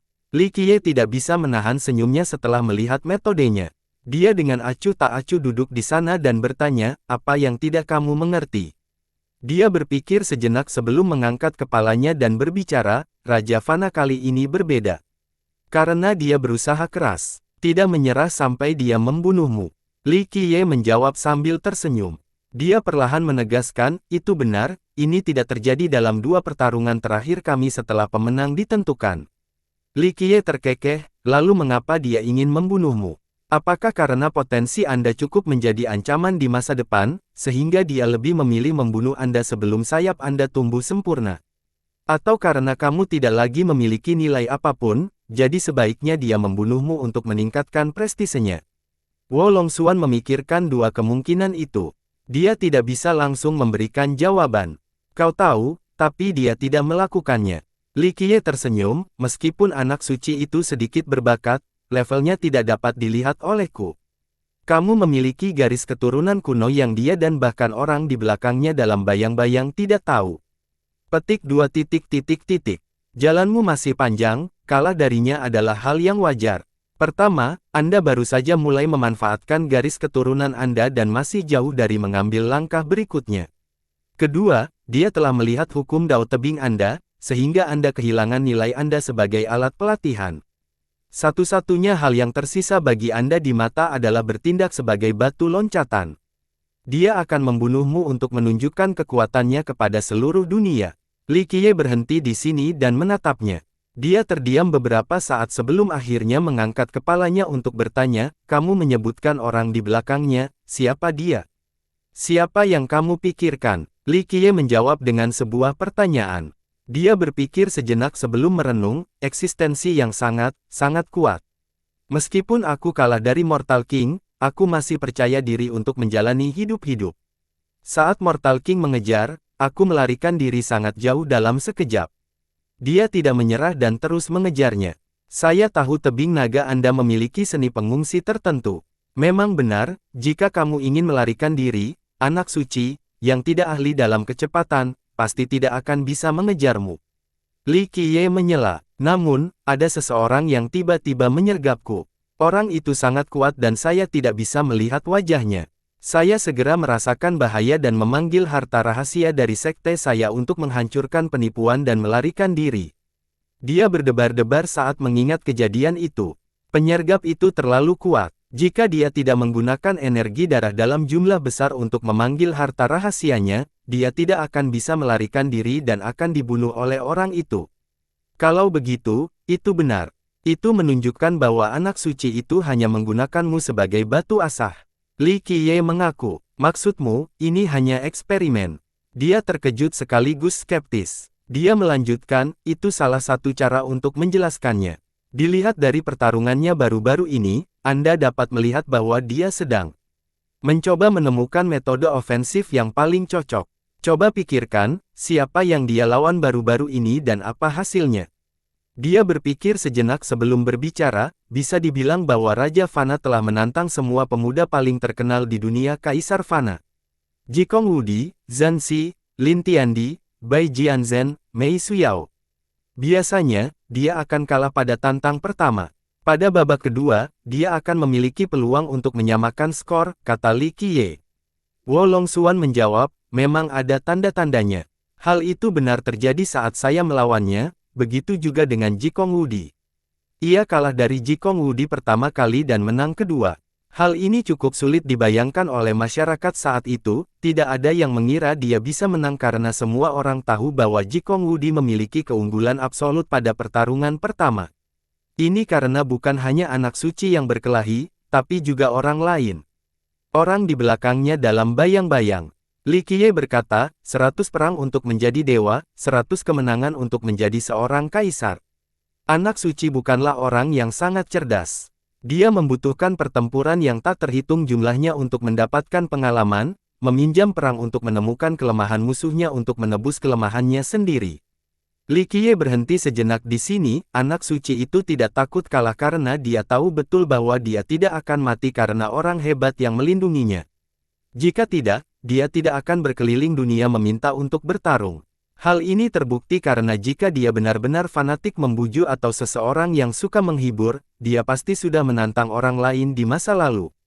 Dia adalah orang yang berhati-hati. Wo Longxuan memiliki pemahaman yang baik tentangnya setelah bertarung dengan Raja Fana. Ya, dia cukup berhati-hati. Li Qiye terkekeh, tetapi sekarang, semua orang menemukan seorang fanatik perang. Apakah dia benar-benar jatuh cinta pada pertempuran sampai menjadi gila? Tidak. Dia hanya menggunakan orang lain untuk mengasah dirinya sendiri. Wo Longxuan harus berkomentar, siapa orang di belakangnya. Apakah itu leluhur dari sekolah suci pilar permata? Li Qiye menggelengkan kepalanya, leluhur dari sekolah. Sayangnya tidak. Meskipun sekolah memiliki banyak hukum fisika, sekolah tersebut tidak dapat mencapai tingkat kemahiran dalam banyak aspek yang berbeda. Orang tersebut mengetahui teknik Dao dunia ini dengan sangat baik, tidak sembarang orang bisa mencapai ini. Wo Longxuan berpikir lagi, dia kalah total kali ini melawan Mortal King. Seperti yang dikatakan Chu Yuntian, Raja menemukan hukum yang tepat untuk menahannya sehingga dia berada dalam posisi yang sangat dirugikan dan tidak memiliki cara untuk berkepanjangan keadaan. Tidak perlu bersedih, anak suci itu tidak jahat dan orang di belakangnya cukup menantang surga. Li Qiye berbicara, namun, jika kamu bisa memahami misteri garis keturunanmu, mengalahkannya tidak akan sulit. Dia dengan lembut menghela nafas dan menjawab, mungkin, tapi meskipun hari itu tiba, itu akan memakan waktu yang sangat lama dari sekarang. Dia bukanlah seseorang yang berkubang dalam keputusasaan atas kekalahan. Namun, keadaan tidak optimis karena luka parah yang dialaminya. Bahkan jika dia bisa kembali ke Grensi, dia masih membutuhkan waktu bertahun-tahun untuk pulih. Memahami garis keturunannya akan membutuhkan waktu yang lebih lama. Ambillah ini, obatku dapat menyembuhkan lukamu dengan cepat. Li Qiye dengan santai melemparkan botol kecil ke arahnya. Ukurannya yang kecil akan membuat orang lain mengira dia pelit. Awalnya, dia tidak terlalu peduli dan hanya membukanya dengan acuh tak acuh. Saat botolnya dibuka, aroma manis yang mampu membuat orang merasa segar tercium. Salep di dalamnya menyerupai lemak naga dengan kilau yang berkilauan. Wo Longxuan kaget dengan salep ini. Sekalipun dia tidak memiliki pengetahuan tentang pengobatan, dia tetap tahu bahwa salep ini adalah yang terbaik. Apa, obat apa ini? Dia menatap Li Qiye dengan heran. Li Qiye tertawa kecil sebagai jawaban, salep pemulihan surga. Itu bisa menyembuhkan lukamu dalam waktu singkat. Salep pemulihan surga. Dia terkejut, saya pernah mendengar tentang obat ini sebelumnya. Legenda menyatakan bahwa itu adalah obat terbaik di 9 dunia, tetapi tidak ada yang mampu memperbaikinya. Oleh karena itu, dia menatap Li Qiye dengan tidak percaya. Dia tidak memiliki sedikit pun tentang identitas Chu Yuntian. Yang lebih menakjubkan lagi adalah Chu Yuntian dengan santai memberikan obat yang begitu berharga. Perlu diingat bahwa mereka tidak saling mengenal. Dia tidak berpikir bahwa pesonanya cukup hebat sehingga orang lain bisa dengan mudah menyerahkan obat terbaik di 9 dunia. Dia akhirnya menenangkan diri dengan susah payah dan napas menarik dalam-dalam sebelum merawatnya. Mengapa kamu memberiku obat yang tak ternilai harganya ini? Dia sama sekali tidak bisa menebak apa yang memikirkan pria itu. Dia adalah misteri yang tidak bisa dieksplorasi. Karena aku tidak ingin kamu mati. Li Qiye dengan santai berkata, garis keturunan kuno, sudah tua hingga tidak bisa dilacak. Saya benar-benar ingin melihat betapa murninya garis keturunan ini pada akhirnya. Kamu benar-benar tahu tentang garis keturunanku. Dia merawat. Faktanya, tebing naga tidur miliknya pun tidak tahu banyak tentang garis keturunan ini. Ini karena sudah lama sekali sejak garis keturunan semurni miliknya muncul. Mereka bukan lagi tebing yang sama seperti dulu, bukan lagi penghuni laut yang legendaris. Setidaknya, lebih dari sekedar tebingmu. Li Qiye berkata sambil tersenyum, seseorang dengan garis keturunan ini sudah lama tidak muncul di tebingmu, jadi kalian semua hampir lupa bahwa nenek moyangmu berasal dari laut. Rekan Daois sangat berpengetahuan, adik perempuan ini berharap kamu bisa mengajariku satu atau dua hal tentang garis keturunanku. Dia tidak bodoh. Sebaliknya, pintar adalah kata yang cocok untuk menggambarkan dirinya. Dia tidak bisa menahan senyum, ajari kamu. Tentu saja aku bisa mengajarimu. Pertanyaannya, apa yang menyenangkan bagi saya? Saya kadang-kadang bisa bertindak sebagai orang baik, tapi tidak selalu. Jika Anda ingin menyambutnya, Anda harus bekerja untuk itu. Saya ingin usaha saya dihargai. Tanggapan ini memasaknya diam. Dia tidak tahu apa-apa tentang Chu Yuntian ini, dan dia tidak bisa membuat janji apapun kepada seseorang yang tidak dia kenal sama sekali. Memulihkan dengan baik. Dia melirik gadis pendiam itu dan tersenyum sebelum berdiri untuk pergi ke ruang sutra untuk membaca lebih banyak gulungan. Dia tetap tinggal di kuil untuk memulihkan diri saat menggunakan salep pemulihan surga. Lukanya pulih dengan sangat cepat. Mereka cukup serius, bahkan fondasi daunnya pun rusak. Menilai dari luka-lukanya, bahkan jika dia melarikan diri kembali ke tebing naga tidur dan menggunakan salep yang luar biasa, akan memakan waktu hingga 10 tahun sebelum dia bisa sembuh. Namun, di bawah pengaruh obat dari salep ini, dia sembuh total hanya dalam 4-5 hari. Ini benar-benar membuatnya heran. Salep ini terlalu menantang surga. Dia tidak bisa menahan diri untuk tidak menggumamkan namanya, pemulihan surga, jika Anda bahkan dapat memulihkan langit, apa yang tidak dapat Anda lakukan. Dia pernah mendengar nama ini dari generasi tua. Namun, itu hanyalah item dari legenda. Dia tahu bahwa itu adalah obat terbaik di 9 dunia. Faktanya, nenek moyangnya pun tidak tahu apa itu, apalagi melihatnya dengan mata kepala sendiri. Mereka hanya mendengar namanya saja. Bahkan alkemis terbaik pun tidak dapat menonton salep pemulihan surga. Tapi sekarang, Li Qiye memberikan obat nomor 1 di bawahnya agar dia bisa melihat efek sebenarnya. Bagaimana mungkin dia tidak ketakutan? Setelah sembuh total hanya dalam beberapa hari, dia sebenarnya tidak pergi dan tetap tinggal di kuil. Selain ingin mengetahui monster di balik anak suci itu, dia juga ingin mencari tahu siapa sebenarnya Chu Yuntian ini. Selama ini, Li Qiye tinggal di ruang sutra. Meskipun ada gua surgawi lainnya di sini, mereka tidak dapat menyegel fenomena yang muncul di perpustakaan ini.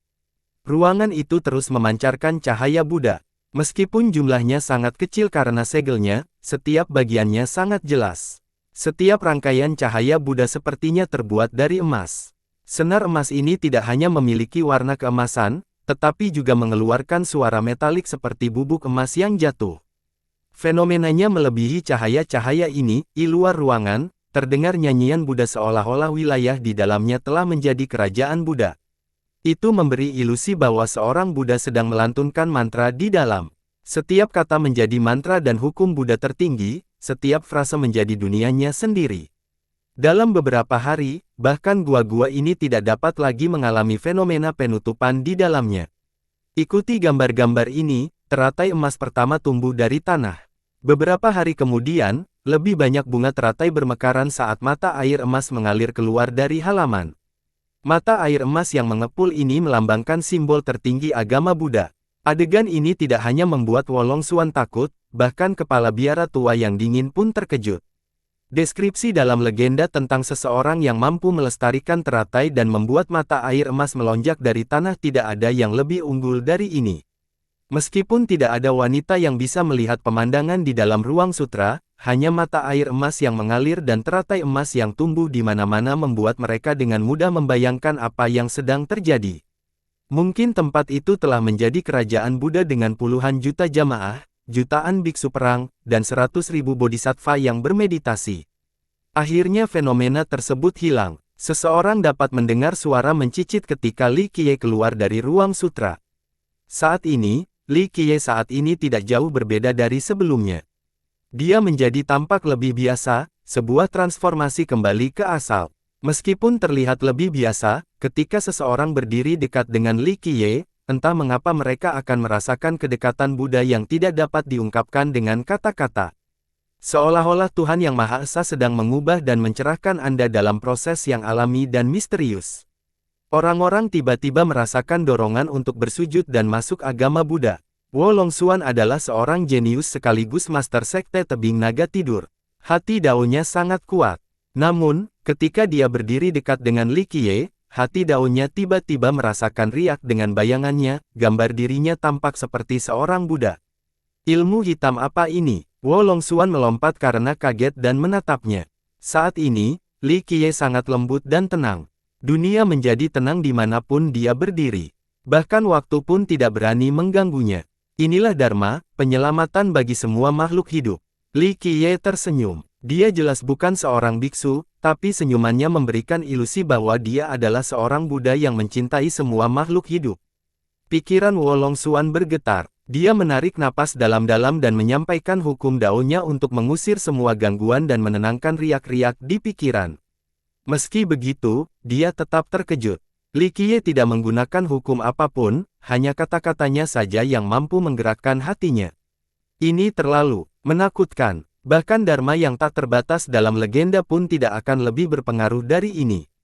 Akhirnya, dia mengembalikan kuncinya dan berdiri di depan patung Bodhisattva. Dia menyatukan kedua tangannya dan menundukkan kepalanya sebelum pergi. Saat ini, tidak ada yang bisa menahannya.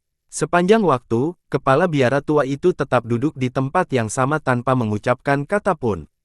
Setelah keluar dari kuil, Li Qiye kembali dan bertanya, "Mengapa kamu mengikutiku?" Wolong Xuan berada tepat di belakangnya. Terlebih lagi, dia telah mengubah penampilannya dan mengenakan pakaian hitam. Dia berdiri diam dan menatap sebelum tersenyum, "Saya mengikuti untuk melihat orang seperti apa Anda sebenarnya." Dia tidak lagi menyembunyikan tujuannya. Dia mengerti bahwa menyembunyikan atau berbohong di depan Li Qiye adalah ide yang bodoh. Orang di belakang Mortal King mungkin masih mencarimu. Jika Anda pintar, tinggalkan tempat ini dan kembali ke tebing Anda. Kamu bukan tandingan Raja Fana dan pastinya bukan tandingan orang itu. Meskipun sikapnya tenang, ia memiliki temperamen yang transenden. Saya juga ingin melihat siapa dia. Dia tersenyum. Sayangnya, wajahnya disembunyikan sehingga tidak ada yang bisa melihat senyumannya yang merendahkan kerajaan. Li Qiye hanya melihatnya sebentar. Pada akhirnya, dia tidak mengatakan apa-apa dan berbalik untuk melanjutkan. Wolong Xuan mengikuti tepat di belakangnya. Dilihat dari penampilannya, dia bertekad untuk pergi kemanapun dia pergi.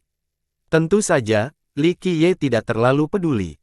Dia sama sekali tidak bisa merasakan ada orang di belakangnya. Sementara itu, dia merasakan sesuatu yang sangat berbeda. Setiap langkahnya tampak sangat lambat, namun kenyataannya langkah itu sangat cepat. Bagian yang lebih aneh lagi adalah bahwa yang bergerak bukanlah Li Qiye, melainkan seluruh dataran tinggi pemakaman Buddha. Seolah-olah Li Qiye adalah pusat dari dataran tinggi tersebut. Dia berdiri di tempatnya, diam sepenuhnya, sementara seluruh dataran tinggi bergerak demi dia. Aspek yang lebih mistis lagi adalah Li Qiye tidak memancarkan cahaya Buddha atau fenomena visual apapun. Namun, ada perasaan yang tak terlukiskan saat berdiri di belakangnya aura Buddha, agung dan lembut. Tiba-tiba hal itu memberikan sensasi bahwa yang berjalan bukanlah Li Qiye, melainkan seorang dewa Buddha tertinggi. Matahari terbit dari cakrawala saat Li Qiye perlahan melangkah maju. Cahaya keemasan dari Grand Dao mengalir dari belakangnya. Sinar emas ini disajikan seolah-olah ingin menyelamatkan semua makhluk hidup. Perasaan keagungan ini membuat Wolong Xuan menarik napas dalam-dalam untuk menenangkan diri dan melindungi hati Dao-nya. Jika tidak, itu akan mempengaruhi ketahanannya. Banyak yang dipengaruhi oleh kedekatan umat Buddha dari dataran tinggi tersebut. Namun, bagi seseorang di levelnya, kecuali mereka datang untuk menantang 18 kuil, kedekatan ini dapat diabaikan. Tapi sekarang, Li Qiye tidak menggunakan seni Buddha atau melantunkan sutra apapun, namun dia sudah memberikan pengaruh besar padanya. Afinitas Buddhis yang terpancar dari tubuhnya telah mencapai tingkat yang luar biasa. Jika dia mulai melantunkan mantra atau menggunakan hukum Buddha, dia tidak tahu berapa lama dia bisa bertahan. Bagaimana mungkin Wolong Xuan tidak terkejut dengan hal ini? Seseorang setingkatnya memahami perbedaan antara ilusi dan kenyataan. Namun, pemandangan di depannya bukanlah ilusi atau kenyataan, itu adalah tanda tidak langsung, yang dibayangkan bahwa Chu Yuntian ini memiliki kedekatan dengan Buddha yang menakutkan. Atau lebih tepatnya, dia telah memperoleh hati Buddhis. Kamu mengembangkan Dao Buddha. Wolong Xuan mau tidak mau bertanya sambil mengikuti tepat di belakangnya. Ingatlah bahwa seseorang tidak dapat mencapai tingkat kerumitan ini dalam semalam. Saya adalah Buddha, jadi tidak perlu berada di sekitarnya. Li Qiye menjawab, semua Dao yang tak terhitung jumlahnya memiliki satu asal-usul sementara satu hukum menciptakan banyak sekali Dao. Akulah hukumnya, hukum agama Buddha, kata-kataku adalah Dao Buddha. Volume suaranya cukup rendah, namun di telinga Wolong Xuan, ringkasannya bergema hingga 9 lapisan cakrawala. Ibaratnya seorang Buddha sedang berbicara, pidato yang mampu mengubah alam semesta dan menyebabkan banyak sekali hukum melonjak. Dia melindungi hati Dao-nya agar tidak terpengaruh olehnya sambil bertanya dengan rasa ingin tahu, apakah kamu mencoba bergabung dengan Nalada? Atau mungkin kamu berasal dari sana? Kuil Nalada adalah tempat terdepan bagi penganut agama Buddha, tidak ada yang bisa menandinginya. Di dataran tinggi, siapapun yang memiliki prestasi dalam agama Buddha akan bergabung dengan Nalada. Namun, tidak semua orang bisa masuk. Pergi ke sana. Li Qiye tertawa lagi, saya adalah Buddha, jadi mengapa saya harus bergabung dengan biara lain? Akhir dari jalan agama Buddha adalah saya, jadi saya tidak membutuhkan siapapun untuk mengajari saya. Kata-katanya membungkam Wolong Xuan. Pria biasa di hadapannya sungguh luar biasa. Mungkin dia benar, dia sendiri adalah Buddha atau setidaknya seorang Buddha yang agung. Keduanya melanjutkan perjalanan tanpa bicara. Akhirnya, Li Qiye tiba di sebuah kuil yang tidak besar atau kecil. Dinding dan genteng yang lapuk sudah cukup tua dan kehilang kilaunya. Meski begitu, candi tersebut tetap memancarkan aura Buddha yang seolah menyatu dengan momentum dunia. Orang bijak manapun dapat melihat bahwa hal itu tidak meratakan itu. Berdiri di luar, Li Qiye dengan hati-hati melihat ke atas sebelum memasuki kuil dengan Wolong Xuan tepat di belakangnya. Meskipun dia tidak ahli dalam Feng Shui, saat dia melangkah masuk, dia bisa merasakan bahwa kuil ini sangat luar biasa. Tampaknya menyatu dengan dunia, memberikan ketangguhan yang tidak bisa dihancurkan. Itu lebih mirip benteng yang tidak bisa ditembus daripada kuil pemujaan. Tidak ada peziarah di dalam dan hanya sedikit biksu. Sebagai seorang ahli, Wolong Xuan dapat merasakan bahwa ada biksu yang duduk di dalam ruangan kuil meskipun mereka tidak berada di mal utama. Bolehkah saya bertanya apakah para dermawan ada di sini untuk membakar dupa atau tidur malam ini? Setelah Li Qiye memasuki kuil, seorang biksu tua akhirnya datang menyambutnya dengan kedua tangan terkatup. Li Qiye menatapnya dan dengan datar berkata, saya ingin bertemu tuanmu. Masih dengan sikap Buddhis, biksu itu dengan ketenangan lembut, maaf, tapi dermawan datang pada waktu yang salah. Kepala biara kami sedang bermeditasi tertutup dan tidak mau bertemu tamu. Silakan kembali lagi di lain hari. Saya tidak ingin bertemu dengan kepala biara Anda. Li Qiye menggelengkan kepalanya, saya ingin bertemu tuanmu, Bulian Siang. Siapa yang mungkin menjadi dermawan? Mata biksu tua itu berubah menjadi serius saat dia mendengarnya.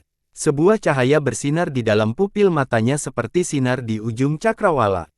Li Qiye tersenyum dan berkata, katakan padanya ada teman lama yang berkunjung. Oleh karena itu, energi budisnya melonjak keluar.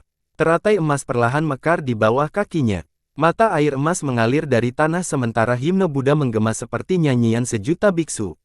Meskipun tidak ada perubahan pada tubuhnya, dia tampak luar biasa agung seperti Buddha raksasa yang mampu memanggul langit biru dengan sekali hentakan. Sutranya akan memberikan keselamatan kepada semua makhluk hidup. Ini bukanlah ilusi tetapi ajaran Buddha yang sangat nyata. Hanya penguasaan keyakinan Buddha yang tak terduga yang akan menghasilkan fenomena ini. Amitabha, jadi Buddha Agung sedang berkunjung. Biksu itu menyatukan kedua telapak tangan dan membungkuk, mohon tunggu, biksu kecil ini akan memberitahukan nomor tersebut. Oleh karena itu, biksu tua itu pergi. Li Qiye mengingat kembali aura budisnya dan mengambil wujudnya yang biasa. Meski begitu, dia tetap memberikan kehadiran yang agung. Beberapa saat kemudian, biksu tua itu kembali dan dengan hormat memberi isyarat dengan telapak tangan sekali lagi sambil membungkuk, Buddha Agung, guru akan menemuimu. Dia kemudian memimpin jalan menuju Li Qiye. Li Qiye mengikuti Wo Longxuan tepat di belakangnya. Dia cukup penasaran dengan siapa yang ingin ditemui Li Qiye. Beberapa saat kemudian, biksu itu membawa mereka ke pintu masuk yang berbentuk melengkung. Dia berdiri di sana tanpa masuk dan memberi isyarat agar Li Qiye masuk ke dalam. Mereka berdua melangkah ke bawah lengkungan dan menemukan ada gua surgawi di dalamnya. Itu adalah tempat yang alami, bukan bangunan tua seperti yang dibayangkan.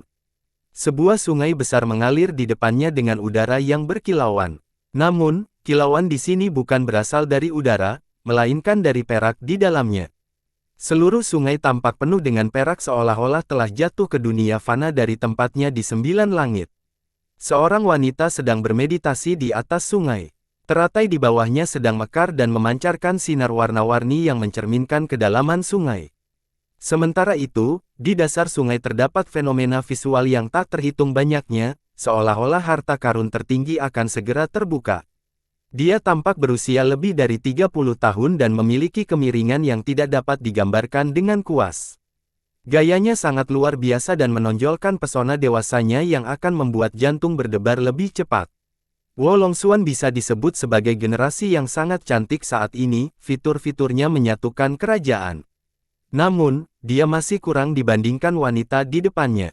Dia tidak mengenali siapa wanita itu, tetapi jika Li Xuangyan dan Chen Baojiao ada di sini, mereka akan langsung mengetahuinya. Itu adalah Putri Benua Tengah. Orang luar akan terkejut mengetahui hal ini. Sang putri dimakamkan di tanah pemakaman mayat surgawi sebagai dewa bumi, namun dia mampu keluar hidup-hidup. Tanpa ragu lagi, sang putri telah memilih perahu dunia bawah yang tepat saat itu dan berhasil memperpanjang umurnya. Adapun berapa tahun yang bisa dia peroleh, ini tidak diketahui. Li Qiye diam-diam menghela napas lembut sambil memandangi sang putri yang duduk di atas teratai dengan penampilan yang tidak berubah. Setelah bertahun-tahun, beberapa hal masih belum berubah.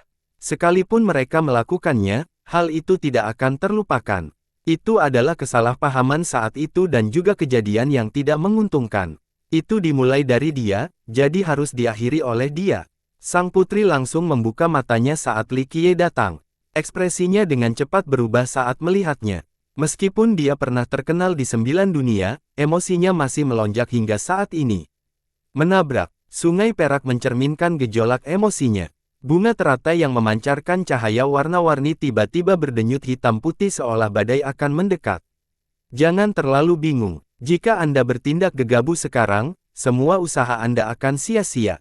Li Qiye menghiburnya perlahan dengan sentuhan kelembutan di ekspresinya. Mata cantik sang putri terletak di Li Qiye saat ini.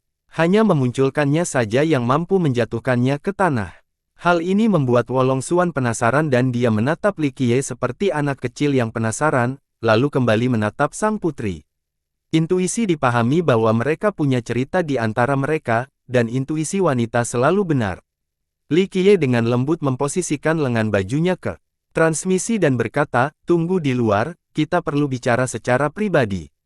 Meski diliputi rasa penasaran, dia tidak mau ikut campur, jadi dia diam-diam pergi. Chu Yuntian, sang putri menatap tajam setelah Wo Longxuan pergi. Emosi yang terkandung dalam suara saat dia memanggil nama ini tidak dapat dipahami, entah itu kebencian atau sikap apatis murni. "Ini aku." Li Qiye menghela nafas pelan dan menjawab. Dia bertemu dengan bertemunya secara langsung. Dia terus menatap pria di hadapannya ini, pria yang dia kejar sepanjang hidupnya, pria yang tidak ada. Dia tidak tahu perasaan apa ini. Apakah itu kebencian atau, "Bolehkah aku memanggilmu Gagak Hitam atau Chu Yuntian?" Suara sang putri sangat dingin hingga batasnya, mampu menyegel 9 langit dan matahari di pemandangannya. Li Qiye kembali ke wujud aslinya dan dengan lembut menghela nafas, "Semuanya sudah berlalu. Saya bukan Gagak Hitam atau Chu Yuntian, saya adalah Li Qiye." "Benarkah?" Sang putri dengan dingin menyorotkannya dengan niat membunuh. "Berapa banyak bentuk yang sebenarnya kamu miliki?" Li Qiye, untuk generasi ini, bagaimana dengan generasi selanjutnya? Tidak. Hanya ada satu Li Qiye dan hanya satu Dark Crow. Li Qiye menenangkan. "Kalau begitu, bagaimana dengan Chu Yuntian?" Dia dengan dingin berbicara, "Identitas seperti Chu Yuntian, berapa banyak yang kamu miliki? Puluhan, atau ratusan?" Li Qiye berbicara dengan sedikit enggan, "Tahun itu hanya kesalahpahaman, saya tidak bermaksud." "Salah paham." Putri yang dingin itu dengan keras berteriak, "Kesalahpahaman. Anda pikir itu hanya kesalahpahaman?" Petik 2. Dia terlihat sangat gelisah saat ini. Sikap dinginnya menyembunyikan jejak keengganan dan kebencian. Li Qiye tidak bisa membalas. Dia memandangnya dan perlahan berkata, "Terlepas dari masa lalu, saya ingin mengucapkan selamat kepada Anda karena pada akhirnya dapat memperpanjang hidup Anda. Untuk dapat melihat pesonamu yang tiada taraf lagi, ini benar-benar salah satu pemandangan terhebat di 9 dunia." Sang putri terdiam sejenak. Dia duduk di atas teratai dan hanya menatapnya dengan dingin. Akhirnya, dia berbicara tanpa emosi, "Menurutmu semuanya sudah berakhir begitu saja?" Li Qiye membalasnya, "Saya tidak memiliki niat seperti itu saat itu. Kita hanya bisa mengatakan bahwa alam mempermainkan manusia. Jadi ini kesalahan Ibu Pertiwi." Sang putri berpadu dingin, mungkin karena mencela diri sendiri, lalu mencibir, "Kamu mengatakan bahwa itu hanya cintaku yang mencengkeram sebelah tangan, sehingga aku bertanya untuk mengejarmu dari satu generasi ke generasi berikutnya, dan pada akhirnya, itu hanya untuk sebuah skema." Li Qiye berhenti sejenak. Dia tidak menyangka hal-hal akan terjadi seperti yang terjadi saat itu. Li Qiye dengan lembut berbicara, "Kamu gadis masih muda saat itu, hanya seorang kecil. Pada saat itu, kerajaan kuno benua tengah sangatlah kuat. Bahkan bisa dikatakan bahwa Ming kuno merupakan mewaspadai kerajaan. Sayangnya, dia memilih untuk bekerja sama dengan Ming kuno. Pada saat itu, dinasti tersebut memiliki benda yang sangat menantang surga yang berhubungan dengan rahasia tertentu. Li Qiye ingin menghancurkan Ming kuno pada saat itu, namun ia tidak memiliki cukup kartu as di tangannya. Selain itu, pada generasi itu, Ming kuno menghasilkan banyak orang jenius, khususnya Kaisar Abadi Tiantu yang sangat cemerlang di masa mudanya. Pada saat itu, Li Qiye sedang memikirkan benda milik dinasti tersebut. Dia berubah menjadi seorang pemuda dan menciptakan identitas bernama Chu Yuntian untuk menyusup ke dinasti. Faktanya, dia tidak bertemu langsung dengan sang putri saat itu dan hanya mengawasinya dari jauh di bawah sinar bulan. Dia hanyalah seorang putri kecil yang kesepian pada saat itu. Raja Kerajaan Benua Tengah adalah seorang God King yang sangat kuat. Namun, ambisinya tidak tertahan karena dia sering melakukan kontak dengan Ming kuno. Meski berasal dari keluarga bangsawan, sang putri cukup kesepian dengan hanya bayangannya sebagai seorang teman. Pandangan mereka di bawah sinar bulan membuat pria bernama Chu Yuntian ini meninggalkan kesan mendalam di dirinya. "Karena aku masih muda dan naif saat itu, jadi kamu merayuku." Sang putri mencibir sambil menyorotkannya. "Aku tidak ingin melakukannya, kamu adalah gadis yang baik." Li Qiye dengan lemah berkata, "Aku peduli padamu dan tidak ingin kamu berjalan di jalan yang sama dengan ayahmu. Jadi aku harus berterima kasih padamu." Sang putri terkekeh sinis, "Apakah kamu membujukku, atau apakah kamu membujukku ke lokasi persembunyian sungai perak ini?" Li Qiye merenung sejenak sebelum menatap matanya, memutuskan untuk tidak menyembunyikan apapun. Ya, saya menyusup ke dinasti saat itu untuk mendapatkan barang ini. Namun, aku juga sangat peduli padamu. Anda memiliki bakat 3 orang suci, jadi saya berharap Anda dapat mendaki jalan yang berbeda. Jalan yang tidak menghalangi jalanmu, kan? Senyuman dinginnya saat ini tidak mengandung satupun perasaan. Jika itu yang kamu pikirkan, maka aku tidak bisa berbuat apa-apa. Li Qiye dengan bebas menatap matanya. Jika menurutmu bekerja sama dengan Ming Kuno adalah jalan yang harus ditempuh, maka tidak ada yang bisa kulakukan. Kita tidak perlu berdiskusi lebih lanjut. Itulah intinya. Mereka yang bekerja sama dengan Ming Kuno akan dihancurkan olehku, semuanya. Sesederhana itu. Sang putri menatapnya dengan dingin dan berkata, "Ya, kamu benar, aku tidak peduli dengan kekacauan yang berkaitan dengan Ming Kuno. Aku tahu kamu dan ayahmu berbeda, dan pada akhirnya, kamu mengambil jalan yang berbeda."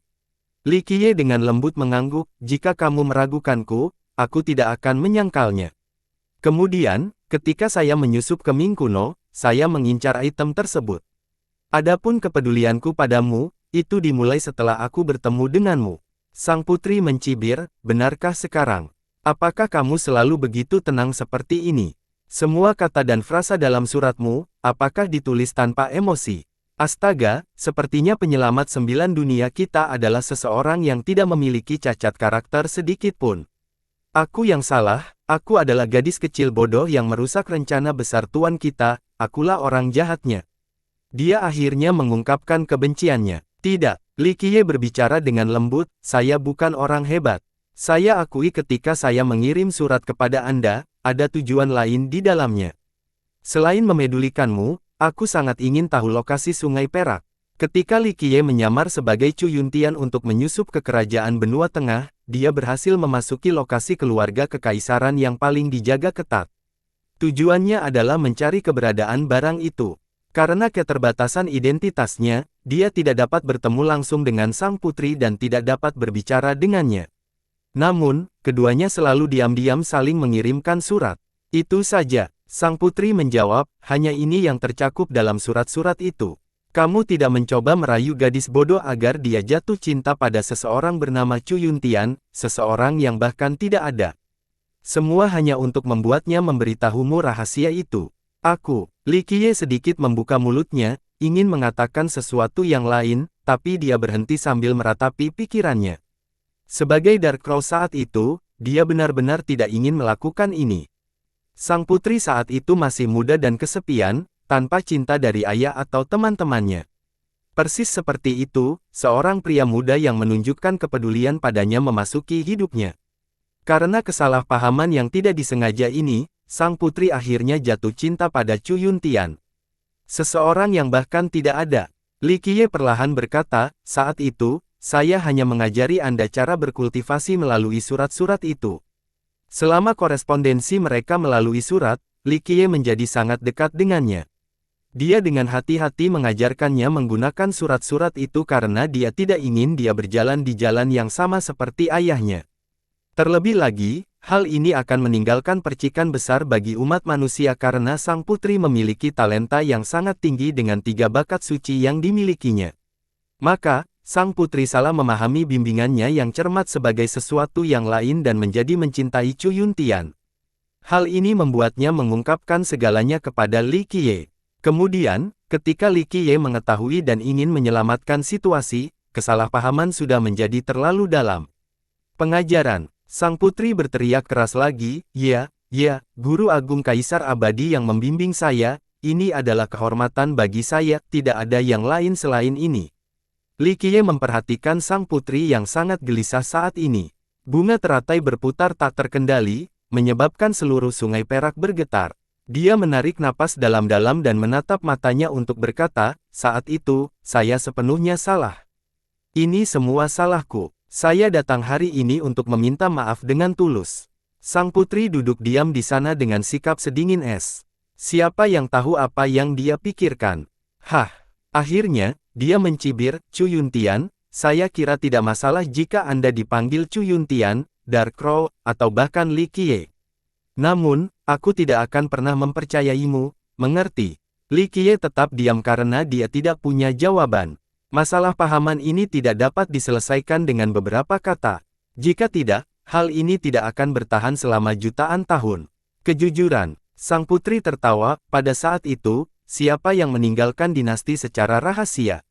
Sekarang saya mengetahuinya karena saya tidak tahu di mana sungai perak ini tersembunyi. Bagimu, aku tidak lagi berharga, jadi kamu menghilang tanpa sepatah kata pun, meninggalkan seorang gadis yang menunggu dengan susah payah. Sayangnya, gadis bodoh ini masih mengira pria bernama Chu Yuntian pada akhirnya akan kembali. Sang putri tidak bisa lagi tertawa sinis saat ini. Ekspresinya penuh dengan cinta dan kebencian yang tak terucapkan. Tidak ada yang bisa saya lakukan jika Anda berpikir demikian. Li Qiye berkata, ketika saya pergi saat itu, sebenarnya itu karena saya tidak dapat menginstal. Saya mengerti bahwa hal itu tidak tersembunyi di dinasti Anda. Selain itu, tidak aman lagi untuk tinggal di dinasti karena Tian Tu mulai mengasah pedangnya untuk melawan dinasti Anda. Ya, guru besar kaisar abadi kita selalu benar. Apapun kesempatannya, dia selalu punya alasan yang sangat bagus. Sang putri tertawa dengan sinis. Li Qiye menggelengkan kepalanya, saya hanya bisa mengatakan bahwa Anda tidak mengenal saya sama sekali. Jika saya benar-benar ingin menghilang, Anda tidak akan pernah bisa menemukan saya, sama seperti Chu Yuntian. Saya selalu memberikan keselamatan Anda. Jika tidak, aku tidak akan membiarkan seseorang menghancurkan nyawanya untuk mengirimkan pesan itu kepadamu sehingga kamu akan meninggalkan kerajaan benua tengah. Mata dingin sang putri berbinar setelah mendengar ini. Dia sangat cantik saat dia berkemah, benar, saya menerima pesan untuk bertemu di dermaga bunga plum. Namun, setelah mengatakan itu, ekspresi berubah menjadi dingin lagi saat dia menyorotnya, tapi Chu Yuntian tidak pernah muncul di dermaga. Haha, itu hanyalah tipuan lain, hanya seorang wanita bernama Bulian Xiang yang cukup bodoh untuk mempercayainya. Saya tidak mempunyai pembelaan untuk tidak pergi. Li Qiye berkata, ya, saya berada di Heaven Spirit World pada saat itu. Saya mengirim orang kepercayaan untuk mengirim pesan kepada Anda agar bertemu di Plum Blossom agar Anda jauh dari dinasti.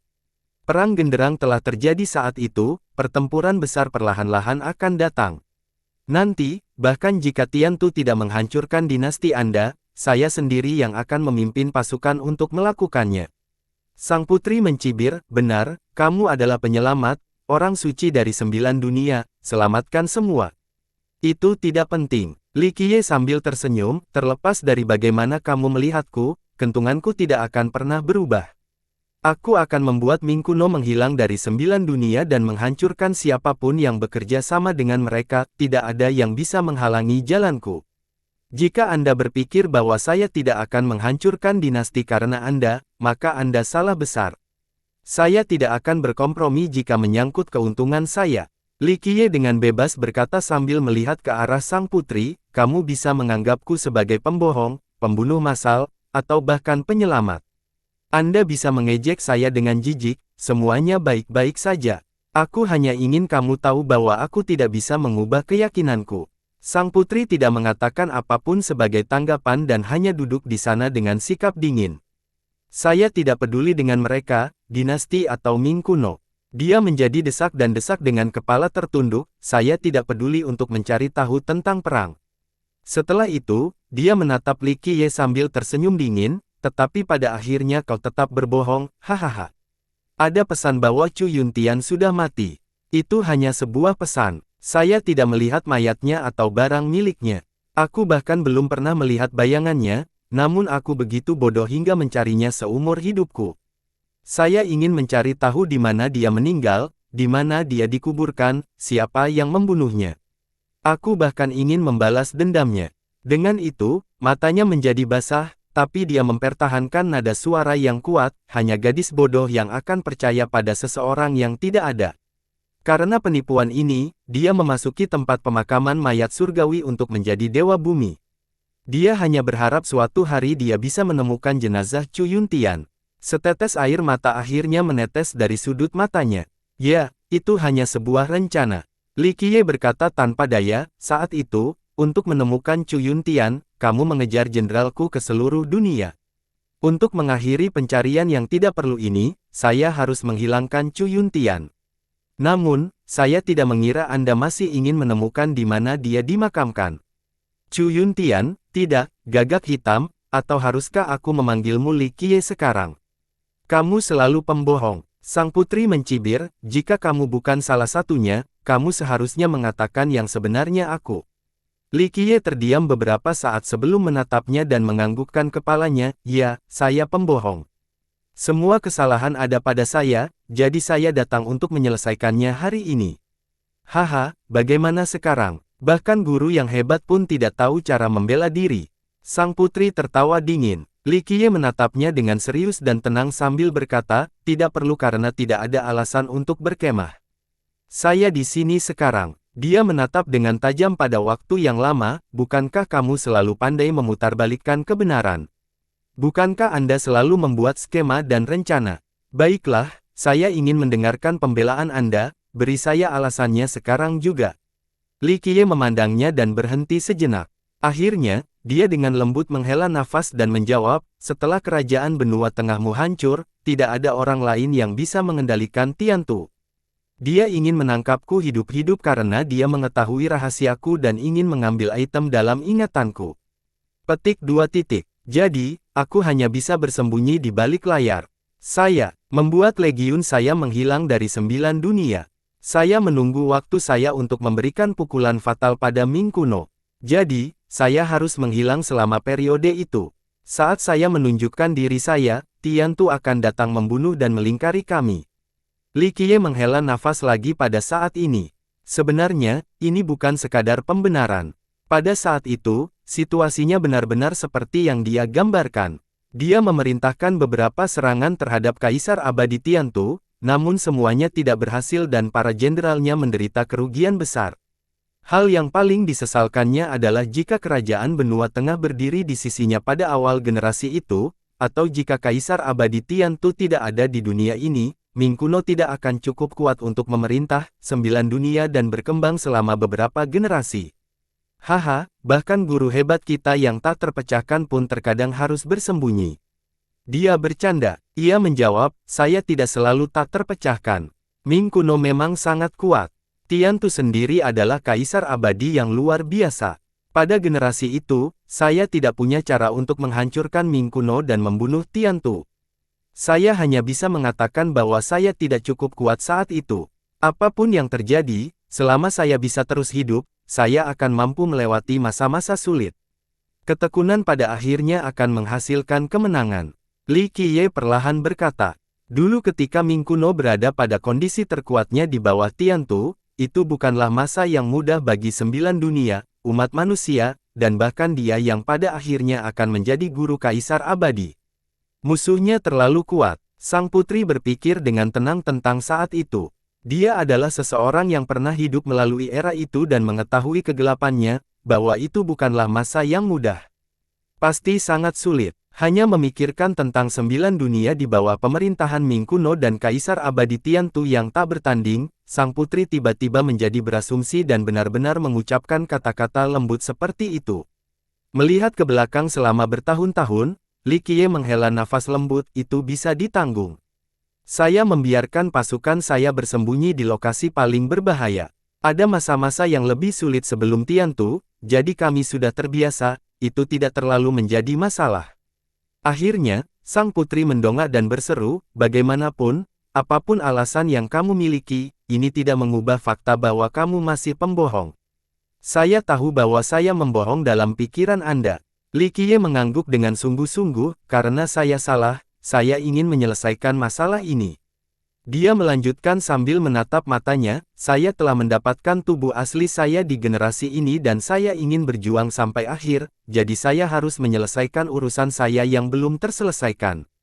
Mengapa saya datang ke tempat pemakaman mayat surgawi untuk menemukan Anda? Apakah itu hanya untuk cermin abadi Yin Yang? Faktanya adalah saya bisa menukar orang lain dengan senjata warisan di tempat itu. Aku mencarimu secara khusus karena aku ingin kamu mengetahui kebenarannya. Dia menatap matanya dalam-dalam, bersambung.